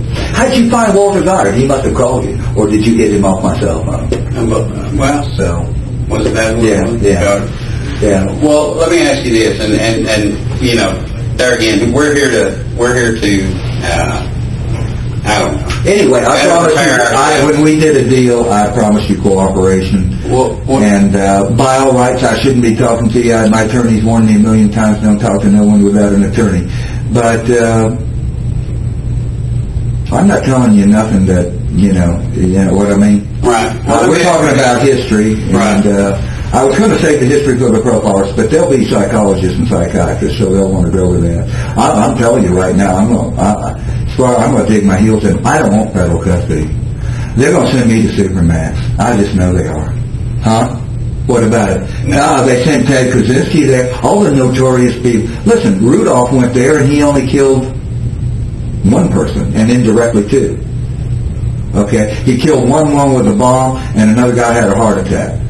Okay? He only killed one person. yeah. He killed two of the police officers. The police officer. He killed two. He only killed two people.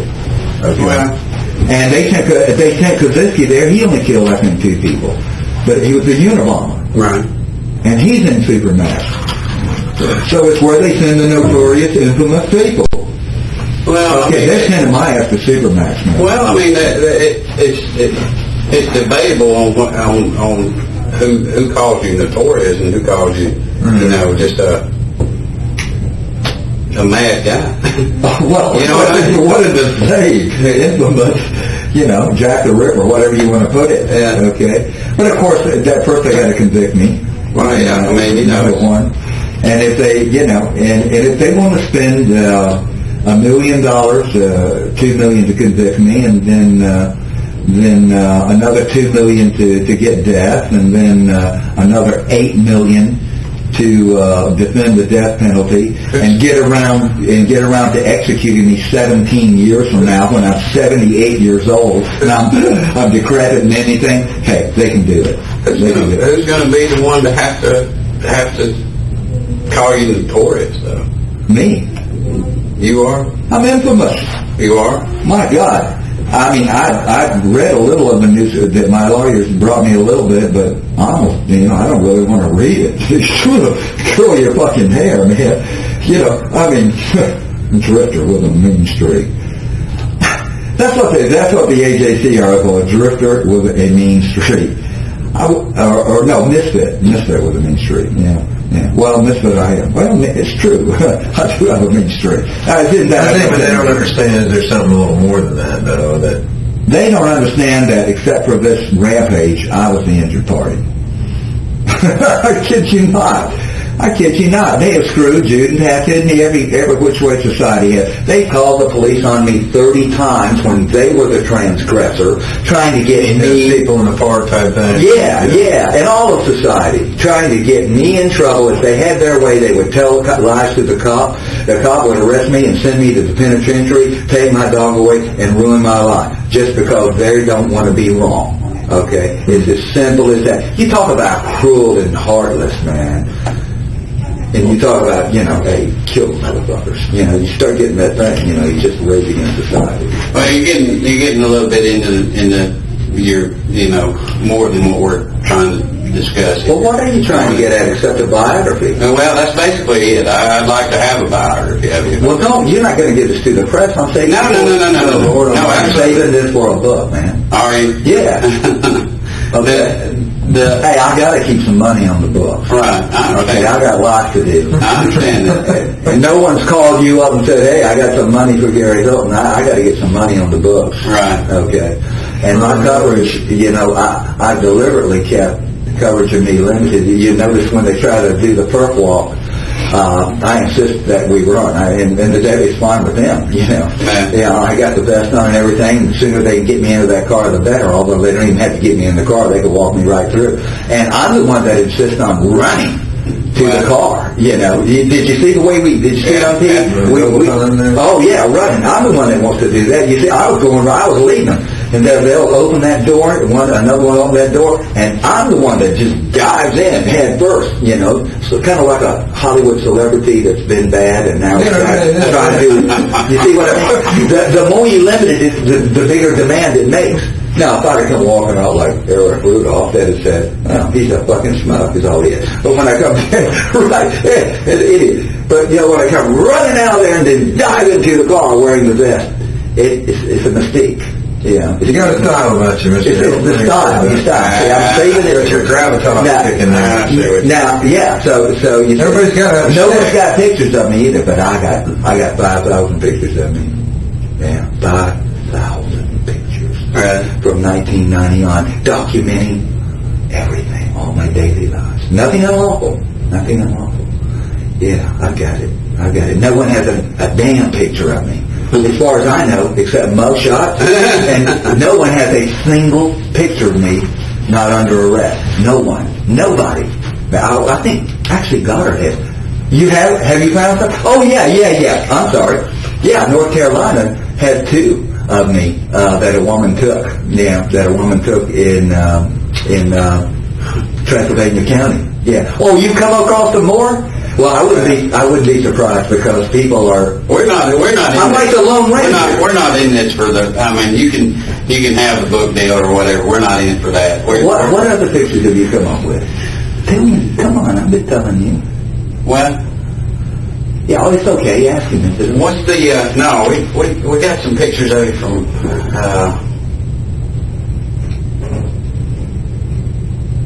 Is it out west somewhere? Yeah, I think it's out west. Rainier, I think. Mount Rainier. Mount Rainier. You mean Mount St. Helens, more likely. I was at Rainier too. But I only spent an hour or 2 there. Well, but you can't have dogs. You talking about wanting to be a guide or wanting to be a teacher? And someone just took a picture of me, huh? Yeah. Yeah, I'm not surprised. Someone took a picture of me, and I know who it was. It's another fucking woman. Women are just... There was a guy in the New York Times Sunday magazine. He was Iranian descent, American-born and everything, but he was Iranian. And decided he was a photographer, right? And he was just had a little off time. He was going to do a project of traveling to each state capital, taking pictures of it, and making a montage and this and that. He rented it bought an old van. He was going to do it. Well, he's taken an airplane to pick up his van, the first leg of his trip, and he explained to a woman what he was doing. I'm going to go to East, and she's an Iranian steakhouse. And while he was asleep, she took pictures of him, snitched on him. And as this guy's touring each state capsule, it gets harder and harder. They were like waiting for him. They got him on the list. He was arrested several times and detained. He was refused entry.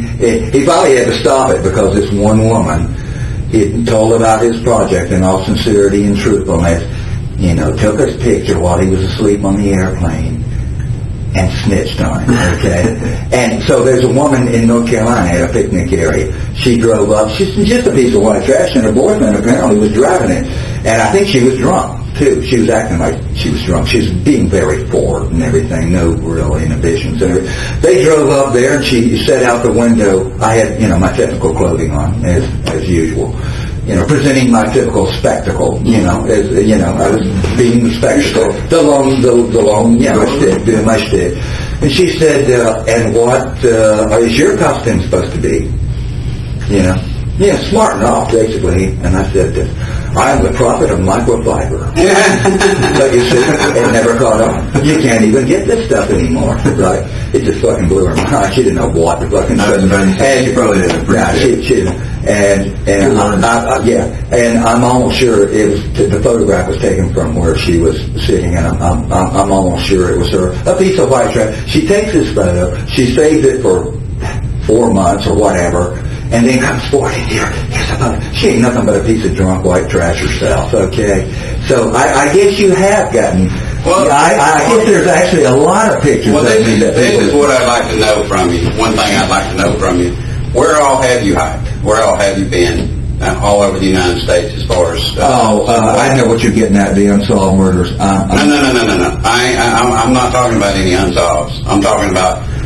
what I'd like to know is how accomplished of a hiker are you? I mean, you've been to. I'm going to tell you something. I want to tell you something. I've never met anyone ever, and people are full of shit on this too. But I've never met anyone anywhere, any way that has the time in the woods and the time on the trail that I have. I've never worked full time anyway in my life, except for the U.S. Army, and for the 6 months I went straight. I worked full time. Okay, in 79, 80, I worked 6 months. Other than that, I've never worked full time. I've been a criminal. Okay, I was a career criminal in lawful charity from 73 to 93. Okay, for 20 years. Okay. And so I never worked full time. I've been a criminal. I couldn't get up and go to work every morning. And I've just been a soldier. It took me to the 90s to really realize what I was doing. I was just replicating what I did in the Army. That's all I was doing. I was doing field maneuvers. I was replicating what I did in the Army. I came to understand that I was just on perpetual field maneuvers, is what I was. Hey, that's good enough. Some guys do it as a career. Nobody. And I've had the dogs, too, which means I always have a hiking companion. One thing that holds a lot of people back from getting a lot of time in the woods, again, is an activity is not valid unless you're with someone else. That's our human nature. Right. And so, of course, it's hard. You ask 10 people, oh, do you hike? Oh, yeah, hiking? Yeah, I hike. Well, let's go next Saturday. Well, no, I got a wine tasting next Saturday. That kind of stuff, right? In other words, when the pavement ends, they get nervous, basically. But I had the dogs. And a golden retriever, man, the worse the weather is, the more cold, nasty, wet, dreary, bitter, windy the weather is, the better they like it. They're duck dogs, they're game dogs, they're bird dogs. That's when you know. Mm-hmm. And so I always had a hiking buddy. That was the revelation in my life. That was at the time I ceased to become the poor, tortured sociopath that was trying to fit in but couldn't, that never could, and it would never be accepted anyway. I went from that to never being alone and understanding my place and purpose in life and the true nature of my personality and what my fate was, which was to be alone. I came to understand that was my fate, to be alone. That was me. And to try to be something else would be to ensure unhappiness. Okay? And that really picked up after in 91 when I started dog running, but it got going in the 80s, from 84 on. And ask Walter Goddard, he'll tell you, man, all the stuff I'd go out into the Oconee National Forest every weekend and just, even around here in Gwinnett County, it wasn't developed like it is now in 84. Oh my God, man, huge tracts of woods along the Yellow River and so forth. They're all subdivisions now, but you could just go hiking in Gwinnett County. Hell, they had a deer season here in Gwinnett County, then. Gun season, okay, and like as late as 83, they had a gun season, and I knew a contractor, either cement slab contractor, and he'd just, while his crews were pouring the thing, he'd take his gun in hunting season and sit out there to see a deer, okay, and so you could have, and so I've just been driven, like you guys are desperately running from it, your existential awareness. Well, in a sense, I am too. And I was a hobby runner before. I started hobby running in 78. Yeah, I told you, and that's how I met my wife, long distances and everything. And I did that. And starting in 84, I discovered the North Georgia Mountains. And by then, I'd been pavement running for 6 years. And so the field maneuvers in the mountains was just replicating what I did as a paratrooper, and it was a new form of exercise. And I'm telling you, when you're in shape, there's just something to a certain personality. There's something totally addicted to going, like the ever-ready bunny, to going and going and going and entering a state that I call hyperfatigue. When you enter hyperfatigue, totally addicted to going, like the ever-ready bunny, to going and going and going and entering a state that I call hyperfatigue. When you enter hyperfatigue, sort of like the runner's high you've heard about. When you enter hyperfatigue, the world is a different place, and you're like a god in it. The very fabric of space and time is altered. You can do it running real easy. Run over 10 miles on a hot day. Okay. It's almost like a sweat lodge for the American Indian. A vision quest. Yeah. And they would get their vision. Yeah. The American Indians, when they were young, the men, as a rite of passage, they would go and get on top of a mesa or something and simply go without food, water, and sleep for a couple hundred hours.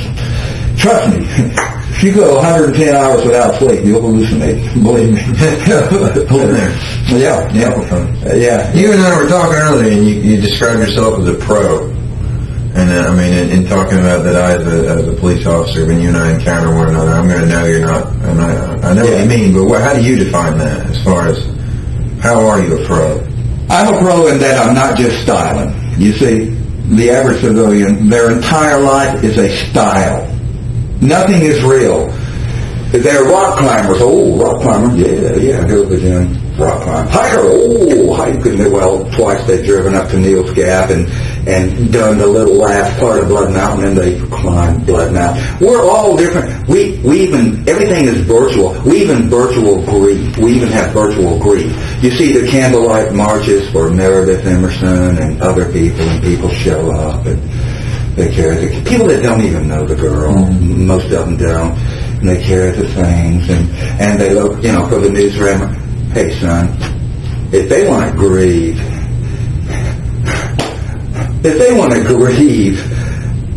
what about if they want to grieve? 35,000 people a year get shredded, maimed, and beaten to death in car wrecks. Okay, what I'm talking about is a virtual grief. You're saying it's like support the troop sticker on the back of your toy. Yeah. It's a virtual thing. Okay, and so everyone virtually is a style. They're talking the talk and they're not walking the walk, and they're styling, and that's why you see posers. That's my word. Perfectly precious posers. That's what yuppies are. They talk instead of do. They pose instead of act. Because they're perfectly precious. Right? Okay. I really started seeing that phenomenon in the last 80s. I go out to Piedmont Park and everyone standing around perfectly precious and posing.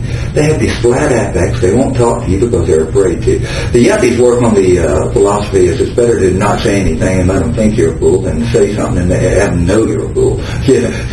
John, they're a little bit wiser than they predecessor. And they're posers. And the police officers can see that I'm not just styling. That's why all the hikers you see, 999 out of 1,000, they're dressed as is depicted in TV commercials of what a hiker's supposed to wear.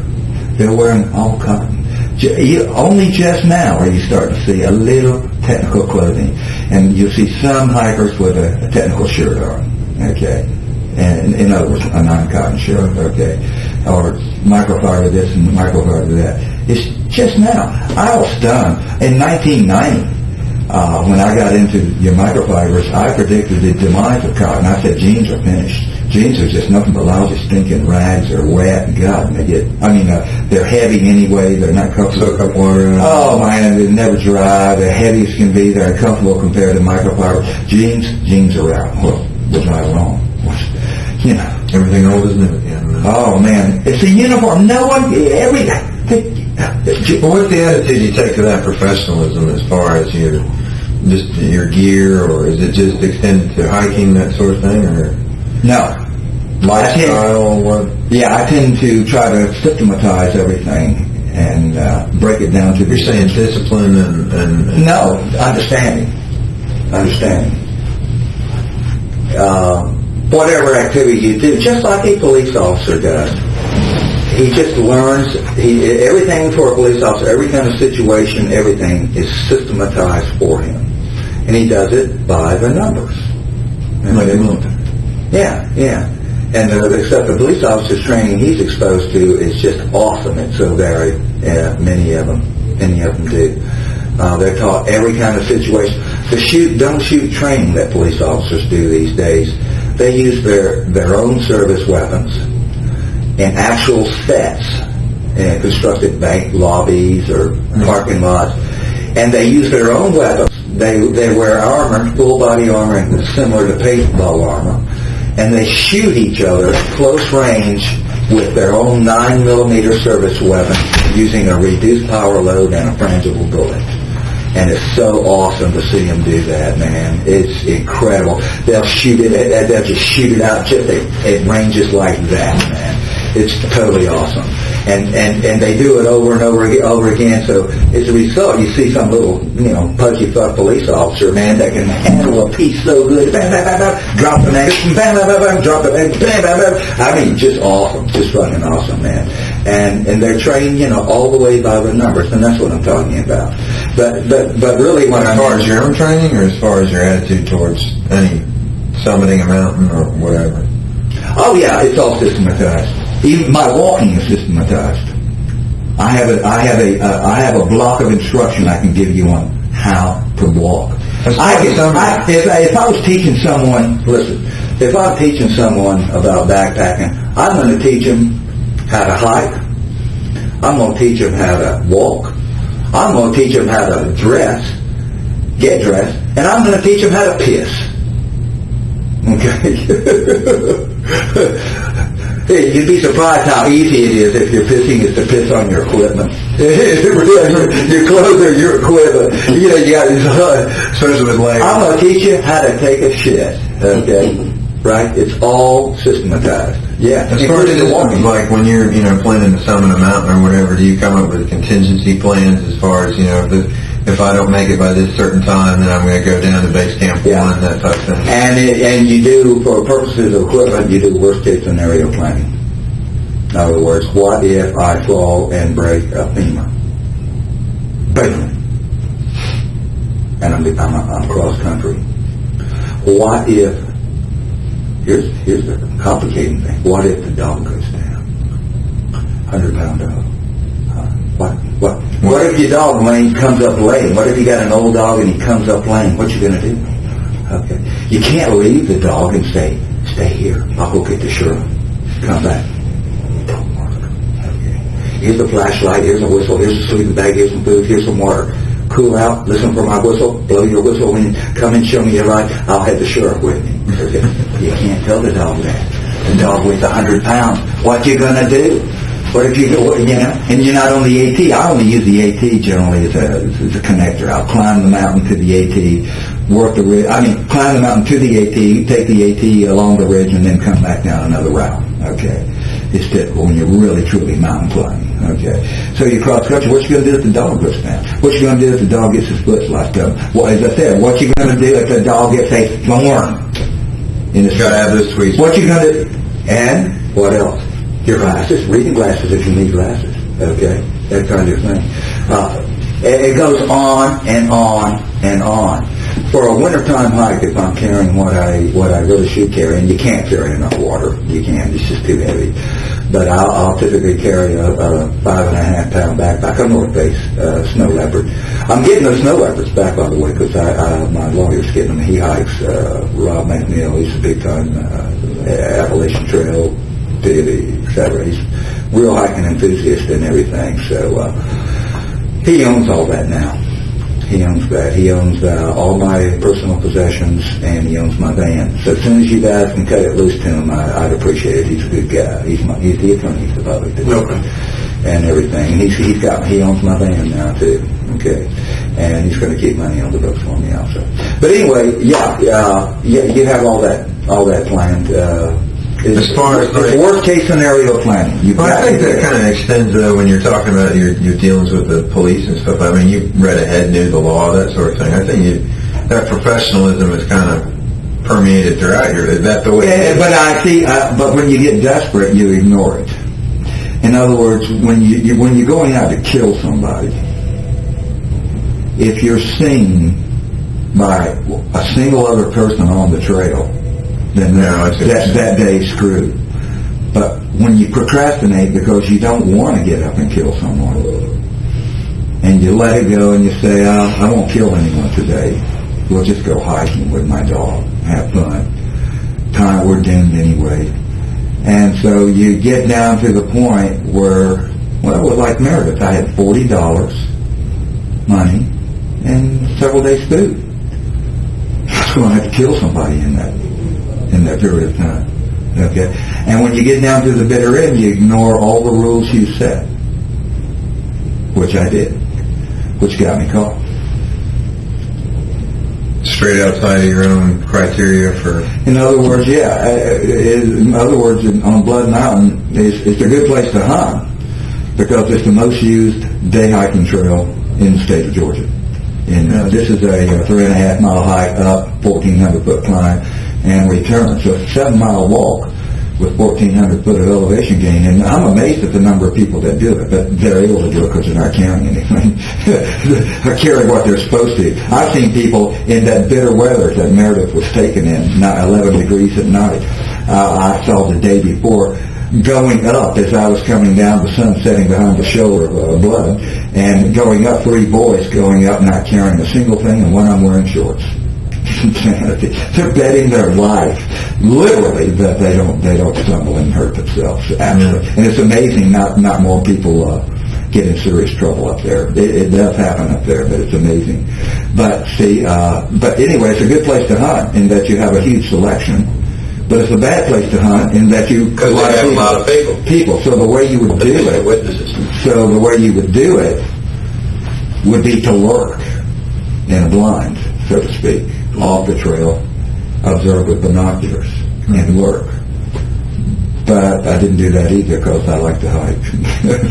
So a bunch of people saw me, and then it was a mistake to pick Mary. Yeah, because as you said, she almost whipped my ass. You said, didn't you say, I bet that 120-pound girl almost whipped your ass? She almost whipped my ass. Amen. She damn sure did. I lost control of both of them, both the knife and the bat. Showed her the knife, grabbed the fucking, it's a bayonet, so it's dull shit anyway. All it is a spike to stick with, it's not a slasher. Grabbed the bayonet, and somehow I lost control of the bayonet and lost it, period. And it went down. I pulled the bat, deployed it, grabbed that. I mean, it was not my finest hour. It was not I'm better than that. I am. But I found out she was a fucking black belt. Too, which don't mean shit. Again, they're styling these black belts. They're styling. They're not fighters. They're learning to do some little... But on the other hand, doing that kind of thing does increase your coordination, your hand-eye, etc., and it gets you more used to hand-to-hand combat as opposed to an untrained person, even though they're not really fighters. And she didn't do no shit. It's just that she was real quick with her hands and had no hesitation about grabbing weapons and everything. And not only that, she was hard to subdue. And fought like hell, man. Fought, and then once I get in control of her and got her 10 to 15 feet away from the trail on that little side trail I told you about, she started fighting again. And I had to fight her again for several minutes. And her doing that is what got me caught, because if I'd been back to the crime scene just a few minutes sooner, just several minutes sooner, I would have beat those people that found the bat, and I would have picked it up.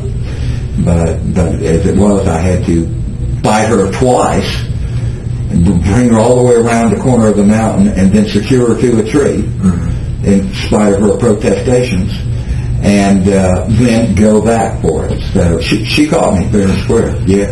One thing I didn't ask you about this, since you're on that point, one thing I didn't ask you about, did you have to put something to keep her quiet, a gag, so to speak, or anything like that? No. Was she unconscious at that point? Never. Well, I'm wondering why she wasn't yelling when you just tied her to a tree, and when you went back to clean the crime scene. Is what I'm getting at. There comes a point they fight, and then they submit. Right. And a lot of it is because of me. Right. Mm-hmm. I reassure them that it's going to be okay, but just quit fighting or you're going to get hurt. I tell them, listen, honey, I'm going to spend life in prison just because you said no. I'm calm as can be. I'm a very experienced fighter. The thing that separates a martial artist from a brawler, there's 3 things. One is the martial artist has the footwork. Secondly, the martial artist is not willing to lose. And thirdly, and very importantly, I learned this from the police, a martial artist doesn't get mad. Okay. If a cop is getting mad from a brawler, there's three things. One is the martial artist has the footwork. Secondly, the martial artist is not willing to lose. And thirdly, and very importantly, I learned this from the police, a martial artist doesn't get mad. Okay. If a cop is getting mad when he's fighting, then he's doomed. Okay. And the martial artist doesn't get mad. The martial artist stays calm because the martial artist has confidence in his proficiency. And paradoxically, Professionalism, though. it is. Paradoxically, the better you are in fighting, the less you have to hurt people. And the reason is to use minimum force, you have to have confidence in your proficiency. It's the difference between hitting someone on the head and hitting them on a knee. If you have confidence in your proficiency and your ability to deliver the stroke accurately and in what it will do, then even though you're afraid and your impulse is to knock their head off, you're so afraid, you have confidence in your proficiency and you break their knee instead of their head. That's what it is.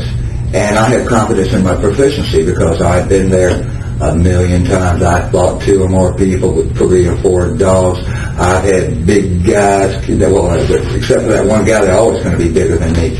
I mean, I've had a guy one time with the Chattooga turn right around and get hold of me and everything. This guy was like that, man. Looked like an airline. I think he was military, tell the truth. His haircut. This is over in the Chattooga. It wasn't that far from Fort Gordon or Fort Stewart. And get a hold of me and tumble down a mountainside and still have my shit together and come up with him being on me, but not having control of the stick, but having me, and having the guy realize that he was about to get his face knocked in and just dropping me and running away, okay, because I kept my shit together. I didn't lose it. I was able to take him and flip him off the trail and roll all the way down the mountainside to 15, 20 feet. Him come up on top of me and still have my shit together and be ready to bam. That's what I call the extended fist. You have kinetic strokes and you have power strokes or muscle strokes. And the extended fist technique is, here's the bat right there.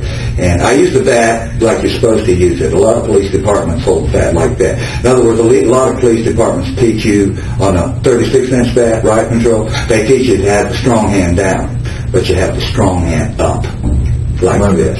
Yeah, you have the strong hand up.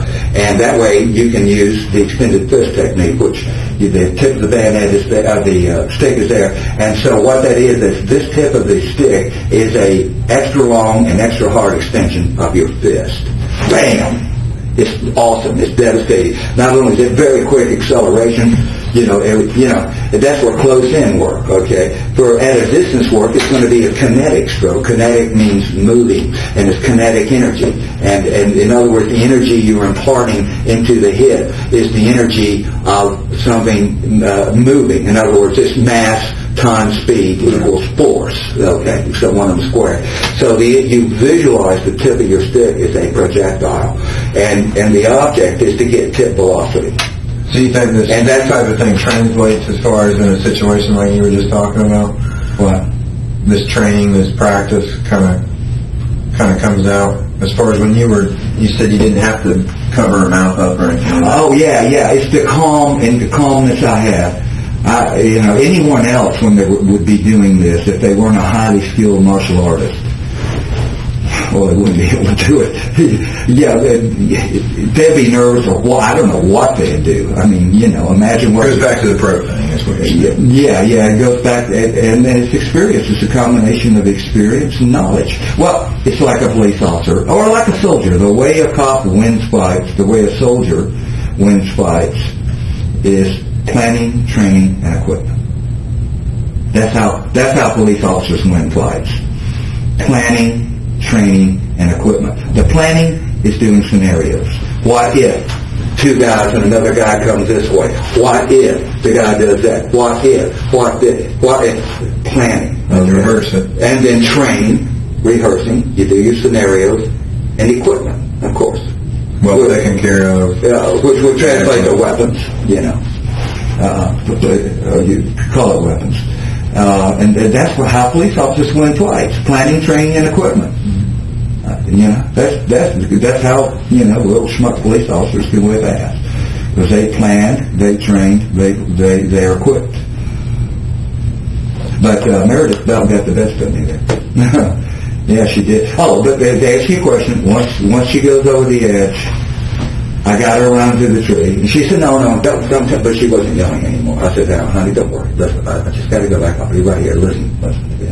And I said, and also, the first thing I said is, where's your debit card, credit card? In the car, and say, what's the PIN number? 1, 2, 3, 4. Okay, look, honey, look. I got your credit card, I got your PIN number. It's going to hurt you. I'll be back just a second. Go. Just take it. And she just calmed right down. And from then on, she was just cooperating. Like, right there. It was like she wasn't even... And to take her back down to the parking lot, I had to go through some really thick stuff, cross a really steep ravine, a drainage with a stream at the bottom, really steep, about 15 vertical feet or 20 vertical feet, really steep, cross the creek and then come up it again through thick roadies, and then take her down the tail end of a boulder field and then cross country straight down to the parking lot. She was unsecured, totally unsecured, except just I put a loop line around her neck. And just like a leash, like a dog's leash, and that's the only way she was secured, okay. And I told her that I had a gun, and that, I was going to shoot her ass down. I didn't have a gun, but I had a BB pistol that looked like a gun. Mm-hmm. And I was going to shoot her ass down, and, she took off running or something. Because, you got to do that, because most girls could probably outrun me. Not that fast. And after that, from then on, she totally cooperated. We traversed the Blood Mountain through the stick stuff, down through the drainage, up, and she was totally cooperative with me and everything else. And it was all the way through. And as time went on, she got more and more cooperative. The last morning, again, I told you that tank truck got stalled and blocked the road, or stuck and blocked the road. And he said he was calling for help. And I said, honey, look, we got to get out of here. This guy's calling for help. Come on, just start throwing stuff in. Don't worry. Because she by then knew the procedure for packing and unpacking the van. And she would help me, and how we would do it, and, et cetera, what went where. She knew it all. And she would help me. But I said, hey, no, just grab it and throw it in. Grab it. And she just, was really going crazy. But I want to tell you, though.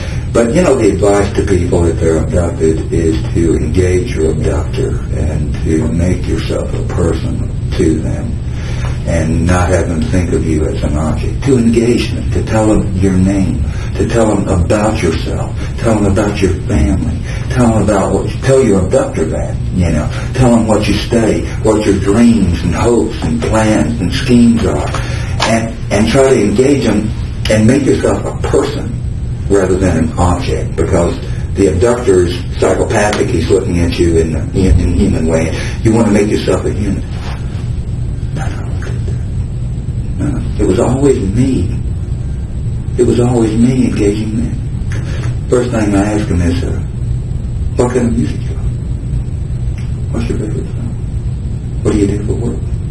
Where'd you go to school? What do you have to do? And talk to them.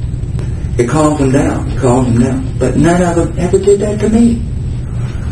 Meredith, the whole time, I knew her thing because I knew her name, but I saw it in the license, but I just called her honey.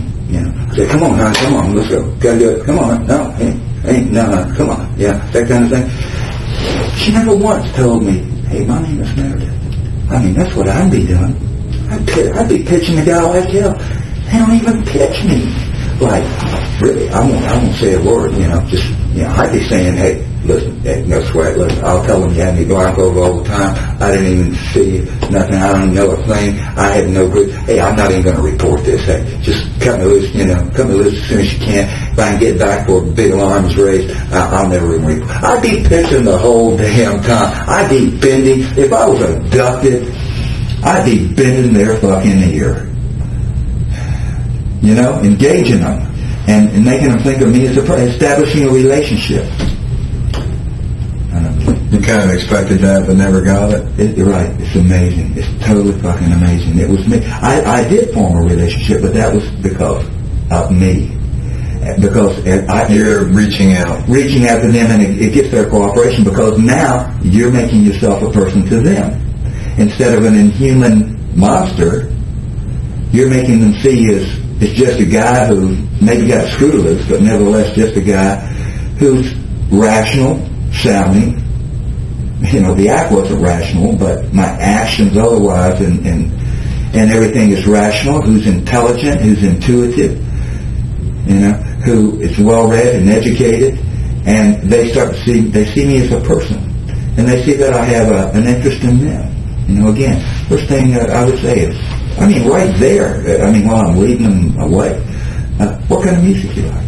That kind of thing. And asking preferences, things, what do you do and everything, and tell me about your job. Part of it is I'm curious. As an artist, and as a sociopath, if you're doing this, you would like to select your victims on an artistic sense. But when you get down, you procrastinate and yet someone's got a fall. You know what I mean? But nevertheless, I want to know them and to see what, who I have got, rather than just a faceless person you're going to kill. There's nothing else, something interesting, right? Yeah. And it's not to say my mind could not have been changed with the right kind of people, but I don't know. I have a Rage Against Society, and I guess most people would fit the bill as far as the victim goes. Yeah, actually. Again, I'm remorseful over Meredith because just for the fact that, if nothing else, she drove a Chevy Cavalier. I can't tell you how much I respect that. Why is that? Why yuppie's going to drive a little cheap white Chevy Cavalier? My God, you can get no brand name is what you're saying. No Acura, no Beamer, no Saab. Okay, you can get a 2 or 3 year Cavalier off rental or off leash for $4,000. A new, you can get you look in the fucking blue book, okay? You can get a new Cavalier for $4,000, $5,000, $6,000, man.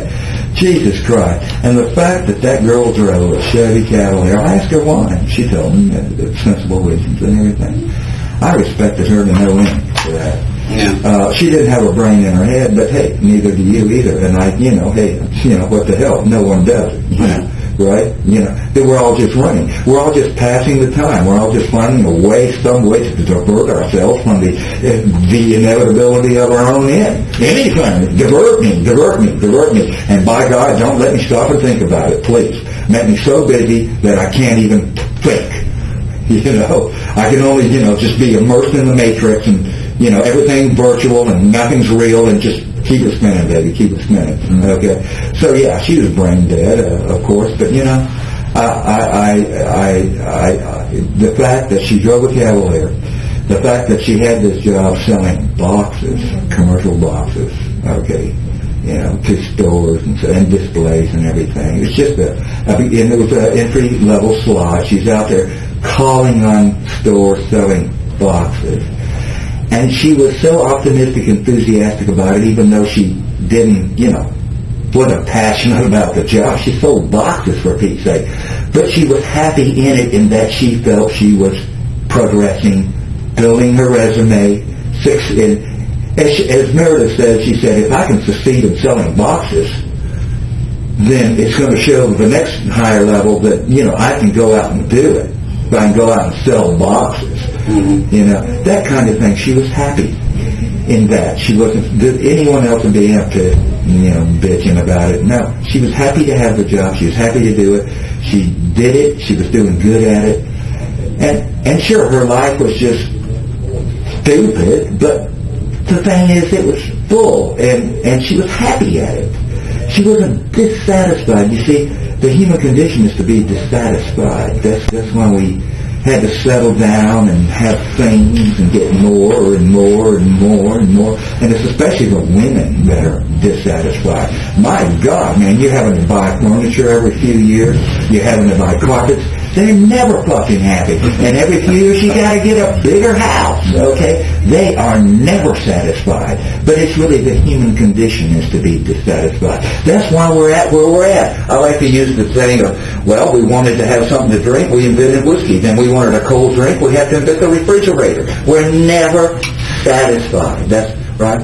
She was satisfied. Well, she seemed to share that with you. Huh? I mean, she seemed to share that stuff with you as far as making, Oh, she told me. I questioned her. We had I spent 3 days with her. We had long talks about everything. I gave her a book to read, Cannibals and Kings. I gave her a choice of books to read. And she selected Cannibal and Kings. Marvin Harris, anthropologist, 1977. Get it, read it. It'll explain much of the stuff that I've been telling you about what's going to happen to us, where we come from, what civilization is, where it's going, and everything. And you'll see that you're fucking doomed. But hey, don't worry about it. I mean, why? I mean, just enjoy yourself. So what? You're fucked, okay? Hey, there's everything, and you'll see that you're fucking doomed. But hey, don't worry about it. I mean, why? I mean, just enjoy yourself. So what? You're fucked, okay? Hey, there's Matt's saying that all the time. He's talking about the meteors coming, and why quit smoking? Why? Well, here's the thing. In 4.5 billion years, the sun is going to run out of nuclear fuel. It'll start to collapse in on itself. That gravitation, that ball will be converted to energy. It'll make it get a nuclear reaction out of the more heavy and complex elements that is converted to helium into, which means it'll expand out again, become what they call a red giant, and the periphery of that red giant will include the orbit of Earth and will be incinerated in 4.5 billion years. And as you come forward in time, from 4.5 billion years from now, it only gets worse. Because we're going to be destroyed 30 times, 40, 50 times over. Before that, it only gets worse. Okay. Well, we're overdue for the big one as far as the super volcano in Yellowstone. We're 30,000 years. We're 307 years into a 500-year cycle on the Olympic plate shaking loose. It's done 18 times in 20,000 years. You don't think it's not going to do it again? They got that meteor coming. And when that shakes loose, it's a plus 0.9. You got to understand, every point on the Richter scale is 10 times the previous point. It's exponential. It's not geometric, okay? In other words, a 9 point is 10 times more powerful than an 8 point, okay?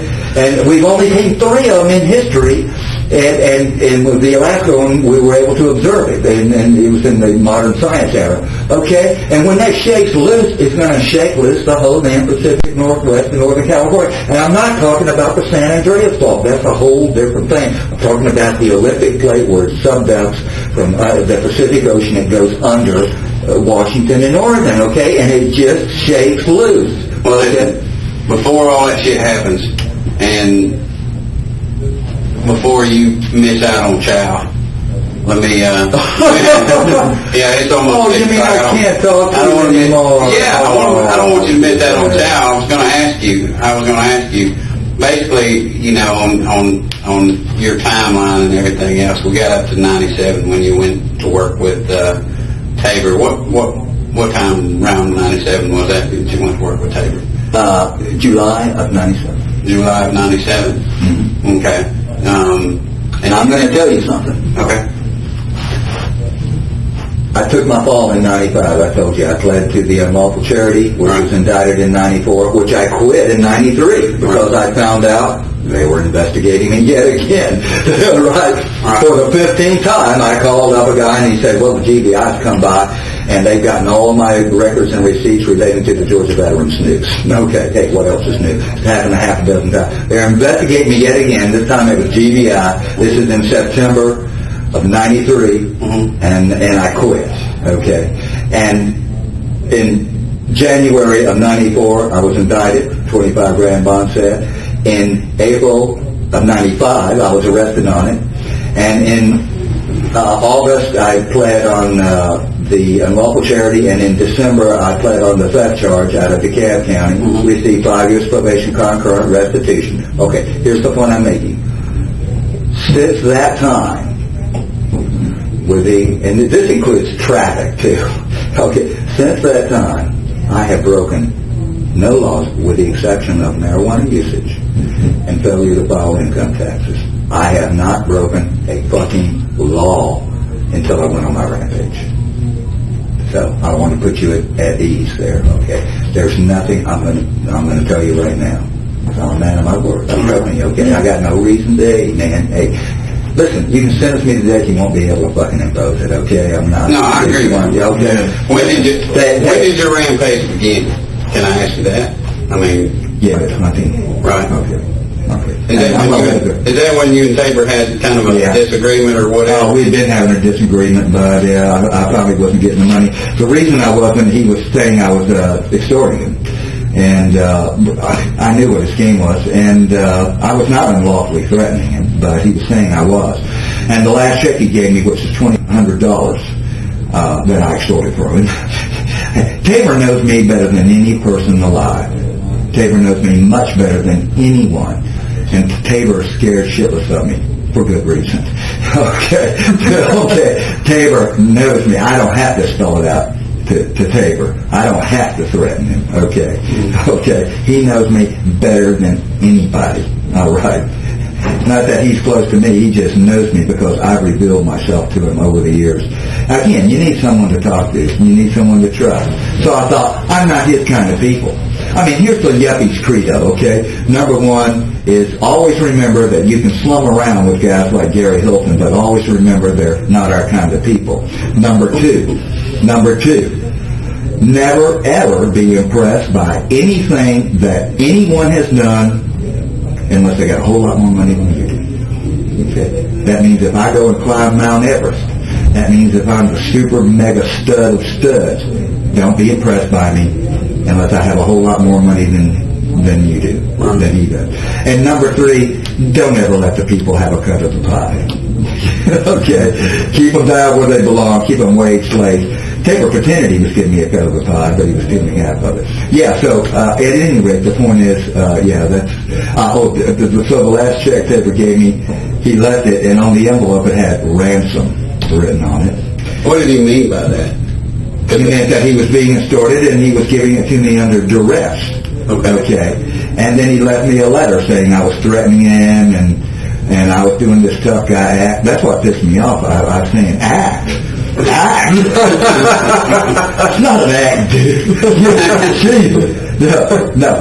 But here's the thing. In my mind, if someone gives you money, and regardless of what you said to them, if someone gives you money and they're saying they're doing it under duress for fear, and you accept it, in my mind, that's prima facie evidence of the extortion. I mean, wouldn't you agree? I mean, regardless if I threaten someone, made an unlawful threat, I'm saying I had plenty of lawful threats I can do. I'm talking about legally that Ron McKinney suing me. But if someone gives me a check and say I'm giving this to you because I'm afraid of you, and because I feel threatened by you, and I'm in fear of my limb and life of you, and I'm giving you the check for that reason, and they document it. Okay, by writing ransom on the envelope, by putting a letter in it saying that they're being threatened, and you take that check and cash it, well, that is extortion in my mind, isn't it? I mean, I can see your point. Yeah. That's prima facie evidence of extortion. Right. If they can document it, have witnesses, the envelope had ransom written on it, like, ransom for your life, I guess. I'm holding your life, and And if they're saying to me they're giving it to me under duress because they feel threatened, and I take it, then that's extortion, isn't it? Yeah. Could be construed to be. Right. Certainly could. Right. And they document it. Not a lay person on the jury, yeah, absolutely. Yeah. No, I think under the law, too. Right. Actually. Well, what exactly, I mean, I don't want to get into Tabor that much, but I mean... You tell Tabor that girl is... I killed the girl, but you tell him that girl is dead because he's a fucking smart-ass girl. Right.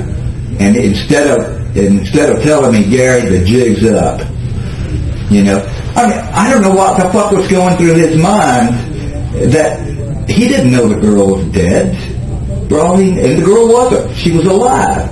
For all he knew, I had the girl. It was just gone down that the girl was missing and apparently being abducted by me.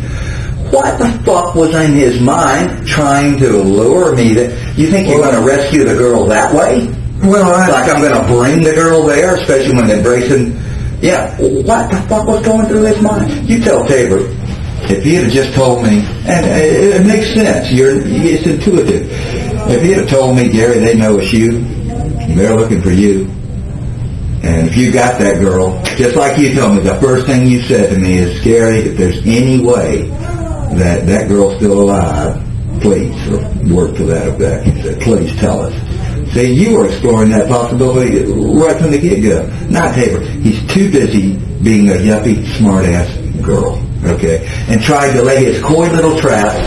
And I told him, well, I couldn't pick it up that night or the next day, but I might be there the next day.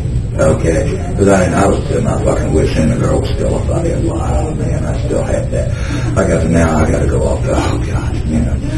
And I was just, you know, I'd come unraveled. You saw like how I went.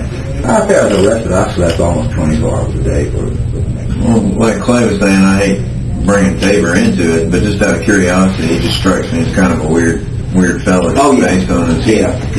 He kind of acts like you have something over his head. Yeah, that's the impression that I got. Or is he just scared of you? Oh, he's afraid of me, and it just may be that his wife doesn't know he's a lousy faggot that lies about everything, but I doubt that.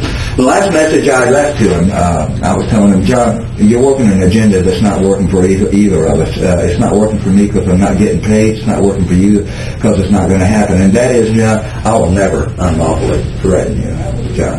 I said, now, I can understand there's two reasons why you might think you could goad me into unlawfully threaten you. One is that if you had done to anyone what you've done to me, they would be so mad and so outraged that they may well utter an unlawful threat. Secondly is the fact that, well, I'm a stud, and the training I received and the fighting I've done is a matter of public record. The training I received is a matter of public record, and the police have been called on me 30 times. The fighting I've done is a matter of public record. But, John, you're forgetting something. In all those instances, I acted lawfully. I keep my actions lawful.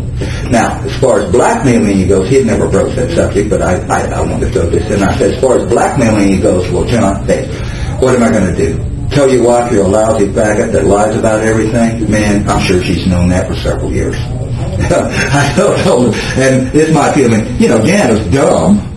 You know, and again, when you love someone, you have this dreamboat of a guy. You've seen Tabor. Yeah, he's a dreamboat for the average. You know, he's 40. He's born in 64, man. Okay, he's in his mid 40s. Your average schmuck in his 40s is a sack of fucking shit, man. You know, he's done scrap. Man, Tabor's a stroking dude, man. I mean, he's tall and good looking, and he handles himself beautifully. He's so impeccably mannered. Of course, they pose and they're precious, and that's the way they do it. And so I can understand his wife being blinded by that for several years.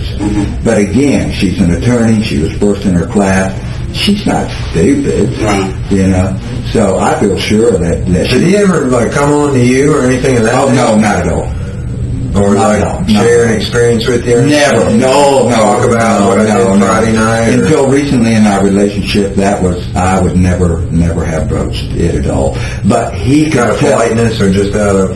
No, because if you're friends with a faggot, it becomes accepted, an open thing between you that he's a faggot, then you're hanging around with a faggot.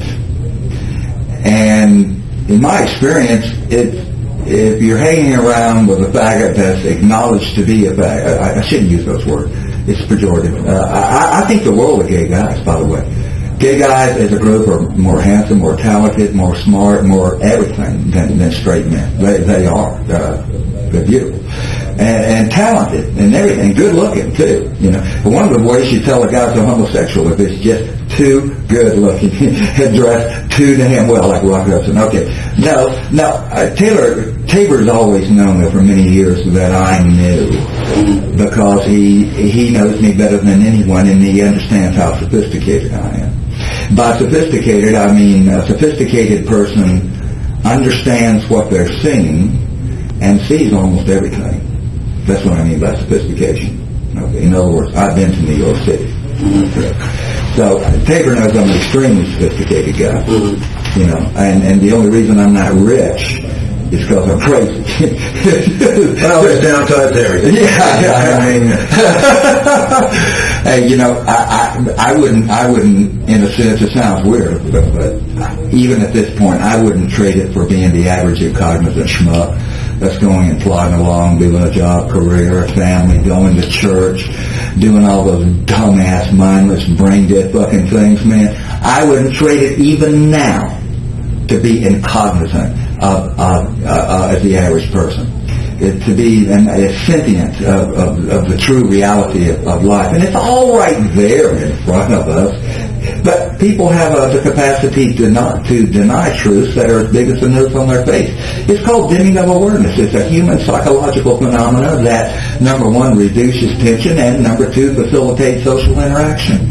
It's a psychologically proven phenomenon that can be demonstrated in the laboratory, that we dim our awareness of situations. It's almost like the guy's got a big wart on his nose, but you don't look at it. You know what I mean? That kind of thing. And that's what drives cops mad, because cops understand that everybody's got an asshole. All you got to do is look for it, and it can drive them nuts. It can. And that's what drives cops mad, because cops understand that everybody's got an asshole. All you got to do is look for it, and it can drive them nuts. It can. You know, it's part of seeing the dark side of things. That's why you were standing there scowling when they were taking my hair, because she just spent the night with a dead body.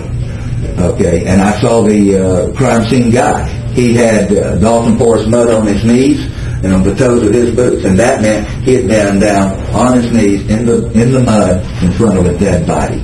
That used to be a young girl, and I imagine so did you. You spent the night with a dead body, and I think I'd be scowling too. I wasn't really scowling. Yeah, you were. You a lot of people got a reputation for that.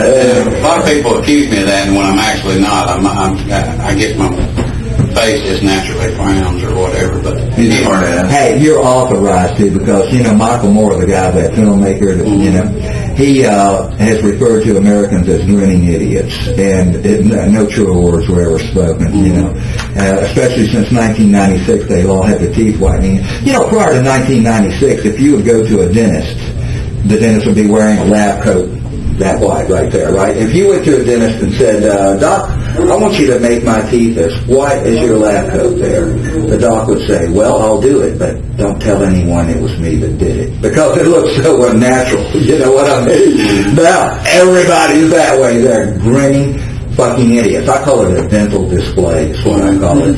It's like chimpanzees and other apes, they do a genital display. You'll see a chimpanzee in a zoo look like that. That's a genital display. Well, they do a dental display. That's why I love my teeth. These are both artistic, philosophical statements, and they're practical too. If someone is fucking with me, I'll go, you're pretty. It scared the shit out of any damn dude, but they know I'm for fucking real. I ain't no dummy. I ain't posing, bitch. I got my fighting teeth in, bitch. Well, can I help you? How you want to help me? Do I look like I need some help? You're too ugly to help me. Yeah, the fucking so basically on our timeline, you basically are telling me that you committed no crimes between 97 or 95 and the present. Whenever I didn't get a ticket. The reason I didn't get a ticket is because I didn't break the law. So you kept a legitimate job in Tabor's business. And I did 5 years probation from 95 to 2000. Right. Okay. And the only things I did unlawful was smoke marijuana from morning to night, all I could get. I never dealt it. Right. Just smoked it. And I didn't file my income tax. A lot of people said you were an avid marijuana user, and I used to work narcotics. And morning to night. And I looked in your van, and there's no evidence of that in your van. I had run out 2 days before. Well, let me ask you this: you had the Mazda pickup truck at that until what time? Mazda pickup truck until 2000. Until 2000, at which time you got the 86 or 80? 96. 96. What? Astro. And then I got this current Astro 2001 in 2005. 2005. Okay. And you didn't have any vehicles in between that time? The reason I'm asking this is, everybody's came out of the woodwork, and I saw him at such and such time. He was driving a Chevrolet truck, or he was driving this. You never drove a Chevrolet truck? No. Never did? Never. Okay. Never drove any other colored van than that white van? Never. Okay. The Mazda was black. The Mazda was black. It was a B2200 with a gray camper on it. Camper shell on it, right? Yeah. Okay. Yeah. What happened to it? Where did It was abandoned in the parking lot of Motel 6 on Oak Brook Parkway in Gwinnett. Why did it abandon? It couldn't pass the emissions, and I hadn't had a valid tag on it for a year. I drove it all over with an invalid tag on it. It was expired, and what I did is I had a trailer hookup, the electrical hookup, and I had it artistically made so it looked like the plug-in was just hanging down over the decal of the year, but it was actually affixed to it by wire. But it looked like, I even had it artistically, so it just looked like it was dangling, but it wasn't. It was affixed by wire. Affixed to it? By wire, yeah. They covered it, and I drove that for a year with expired tags, and if I'd see a police officer behind me, if I could pull into somewhere without, police officers got ESP as to when someone's avoiding them. Yeah, if they see you pull into someone, they know that you're avoiding them. But so I was cognizant of that. Cops are dumb. They don't have to be brain surgeons, but they're not dumb either. They're professional. Well, let me ask you this. I know that you're an avid gun lover also. Mm-hmm. You're pretty proficient with a firearm. Yeah. All right. You saw my records. No, the FDR's got my Army file. Do you have my Army file? No. Oh, if you got my Army file, you would see that I have orders cut, certifying me as an expert on the rifle, the auto rifle, the pistol, the machine gun, and the bayonet. What's your weapon of choice? Do you have one? And purely psychological standpoint, do you have one? According to the mission. According to the mission. What do you mean? Listen, if you're, a good weapon to have is the North American Arms Mini Revolver, 5-shot, 22 Magnum, stainless steel. Stainless steel's the only way to go, man. Especially out in the woods there. If you don't have stainless steel, you got to oil the thing, and then you carry it in your pocket, you get oil out of it. It's crazy. Stainless steel is the only thing to have. Right. And that thing you can just hide, but yet it's extremely lethal. It puts out generally about 300 foot-pounds of energy. It's right in the 38 special range. It's as powerful as a 38 special. And in other words, enough to do the job. All of your small guns generally, anything under that is not powerful enough, and that includes your 32 auto, your 25 auto. 25 auto, as opposed to 300 foot-pounds for a 22 mag, well, 25 auto develops all of 62 foot-pounds. You can take and I've done it, you can take a 25 auto, put it right up against the laminated glass, bam, shoot right into it, and it'll catch the bullet. It won't even go through it. Yeah, 25's hard. But of course, the 25 probably kills more people than any other, because African Americans get them for nothing. Right. And if it hits you in the heart, I know a girl whose father carried a 25 auto. As he was getting out of the car, it fell and hit the curb and discharged and hit him in the heart and killed him. So, but nevertheless, it's not enough to do the job. Right. The 38 special is the minimum power you have in a handgun.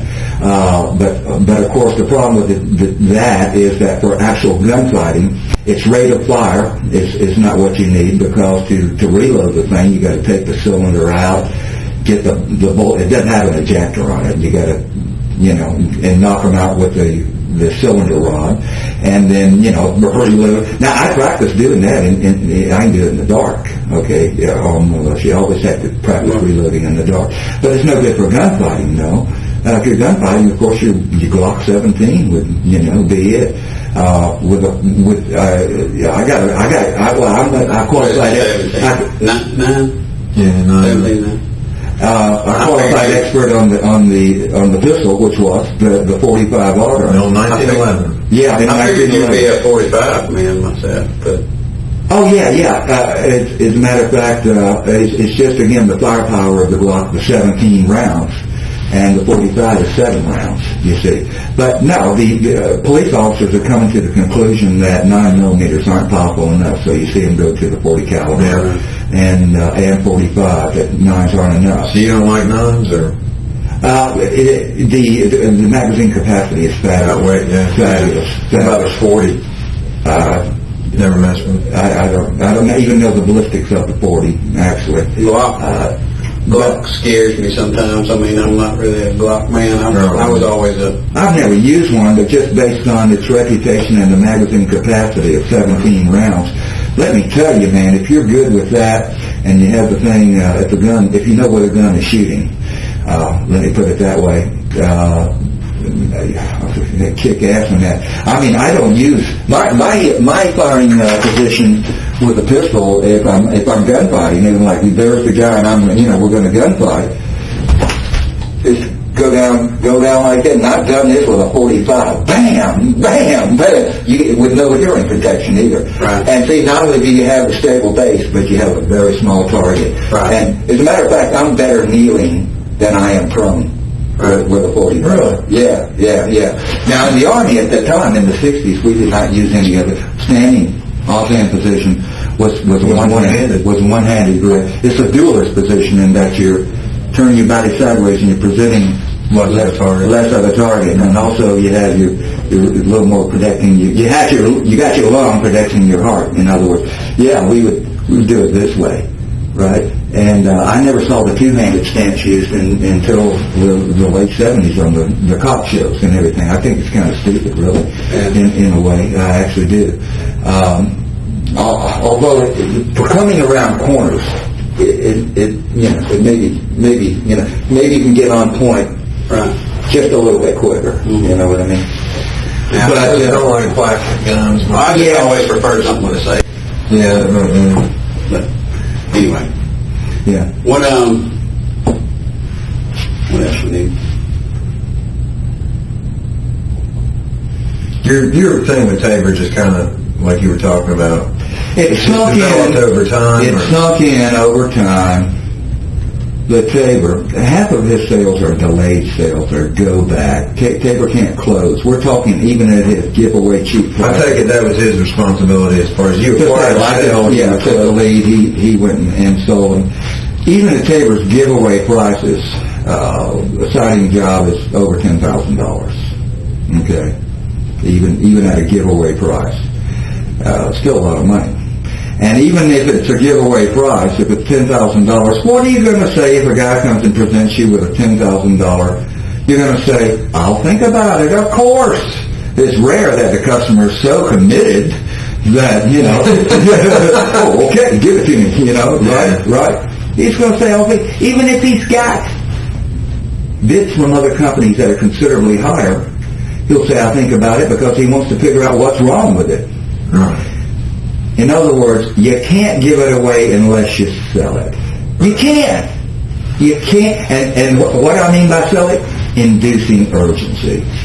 So, sure. Yeah, this is what my sales are, the way I approach siding. I lie to the customer, but I never lie about things that materially affect the terms and conditions of the job. What I lie about is only one thing. And that is to get them to get them to buy from me now. And how do I lie? There's a million lies. Oh, you know something, John? For the 5th year in a row from the James Hardy Corporation, he won the Golden Hammer Award. Yeah, and every quarter he's in the winner's circle also. Yeah, this is by post-installation surveys that the James Hardy Corporation will send you. They'll send you one after we do your job, and it's based on customer satisfaction. And it's a way to think of how many jobs you do versus your percentile of customer satisfaction. And John, again, got the Golden Hammer Award. Yeah, he's going for a cruise this July on a 20-passenger luxury yacht in the Aegean Sea over there, courtesy of... last year, they sent him to Hawaii. Well, at any rate, when you win the Golden Hammer Award, you get an allocation of 10,000 square feet of siding to help you with your business, and at the same time, increase the market share and the market penetration in any given subdivision of James Hardy products. And guess what? Your subdivision qualifies. So, right now, we have that allocation, and we're going to be able to offer you, I guarantee you, I promise you this, the best price you'll ever see. Which is true. That part is true. So, you see, that's all lies. That's all bullshit. But it doesn't materially affect the terms and conditions of the job or anything else. It's simply to get them to buy from me now. You see? Mm-hmm. It could be as simple as something like, business is real slow, which half the time is not untrue. Business is real slow. Every time we get a job in this particular subdivision, which is true, we've done 22 jobs in this subdivision. Every time we get a job in this subdivision, we got a real good chance of getting another job from one of your neighbors right off that sign we're going to put in your yard. If you'll let us keep it there for 30 days, please, after we finish the job. We got a real good chance of getting another job in the subdivision because our work is all over. If people want to understand what kind of work we do, there's plenty of examples of it right outside their door. We may have a job across the street from you. You know, Tabor's done 10,000 jobs. And so for that reason, work is slow. Well, rather than send the crews home, I'd rather them be busy putting siding on your house and just earning their paycheck and taking care of the materials. So yeah, I'm going to give you a siding job. You're going to give it to me? Oh, that's right. I'm going to give it. I've got to pay my crews. And I should tell you, they're the highest paid in the industry. And you will be the beneficiary of their craftsmanship. And of course, I got to cover my materials. I don't go steal it. But otherwise, I'm going to give you the job. And the reason I am is we've done 22 homes in this subdivision. This will be the 23rd one. When we're doing your home and your neighbors see your brand new house, then see how good it looks, and everyone driving by and seeing the crews there and the work going in and our signs in front, there's a good chance we'll get a job right off of that job. You said, well, it's true. Well, yeah, that's true. But, you know, so it's a blend. But the only reason I'm lying to them is not to cheat them or to screw them. Is to overcome human procrastination. That's all. So it's just to induce urgency. That's all. So it's just to induce urgency. But if Tabor can't follow up on it, and he couldn't close it. So what happens is more than at least 50% of his sales are go-back sales. And I ascertained that through conversations for years and years with Tabor. Every time he'd tell me he had an appointment or got a job, I'd say, first of all, is it mine? You know, and it's no. And, well, where'd you get the lead? Well, it's a go-back. Well, where'd you get the lead? Oh, from a guy that I did a job and he knew someone at work. Okay. Somebody's own testimony, over 50% or more of his jobs are go-back. And it started sinking in over the last year. Again, you wonder how I can be so stupid. The reason is I trusted him, okay? When you trust someone, you dim your awareness. You lose your... Okay. Yeah. And it dawned on me that Tabor in 10 years had never paid me for one delayed job. Not one. Does that sound crazy or not? Mm-hmm. And see, but that's the way they always catch themselves, don't they? They instead of taking part of them, they take all of it. I told Tabor one time, I said, hey, John, did it ever occur to you that you were taking them all? And I answered the question myself. I said, of course not. It was too easy and too much fun. I told him. So yeah, we had this realization, but I really didn't want to be accusatory to him. So I tried to kind of analog the same as the threats, rather than a naked threat or a naked accusation. I tried the same way as I made him aware of my cognizance of his homosexuality. I kind of let it sink in that I was hip to what was going, and just rather than saying you're a faggot or you stole every job from me, because you do that. And so what's the first thing that a psychopathic criminal is going to do? He's going to deny it to the end, just like a cheating husband. You know, you say, honey, you've been cheating on me. He's going to deny it to the end. Well, I hired a private detective, and they followed you and her to a motel. He's still going to deny it. He's going to deny it till always. Never, ever, admit it, right? And so that's why I wasn't accusatory to her, because once you do that, then he's going to feel compelled to deny it. Then you have a debate and an argument. I tried to couch it in terms that, hey, the realization is there, it's a done deal, I know it, you know it, and I'm not even going to broach it, in public. And that's the way it went on for a year, and he started squeezing me. Hey, who's going to take me to the bathroom, the detectives or... No, we'll get you somebody. Okay, fine. Hey, good talking to you guys. Feel free to come back and see me. I may be getting out of... When am I leaving here? Don't really know. Department of Corrections probably coming to get you sometime this week, I would think. Okay. I would think. Hey, Gary, I appreciate it. Okay, Gary. Good. I'm not all bad, pal. I'm just a, Let me hook you up here so these guys don't freak out. Oh, no, I understand. Hey, you got to get used to it, pal. Yeah. Listen, there's no way I can make it on the outside. I've told you before, I'd have to turn right around and walk back in here. I'd have no place to go, nothing to do. I'm feeling real good now, multiple sclerosis, because I'm laying in bed, just laying and reading. Were you getting your rest? Keeping it warm. Yes, I'm laying flat on my back. I walk about a mile and a half in my little cell quite often. But other than that, and attorney's visits and stuff, other than that, I'm laying prone. I'm laying prone all day and all night, and it's got me feeling great. That's good. All my symptoms are virtually all gone. You put on a little weight? I've gained 6 pounds, or at least 6 pounds. The food is good. It's enough of it. I'm always a little hungry, but that's the way you need to be when you're 61. Right. If you're not always, if you're not always hungry, you're going to spread out. You walk around.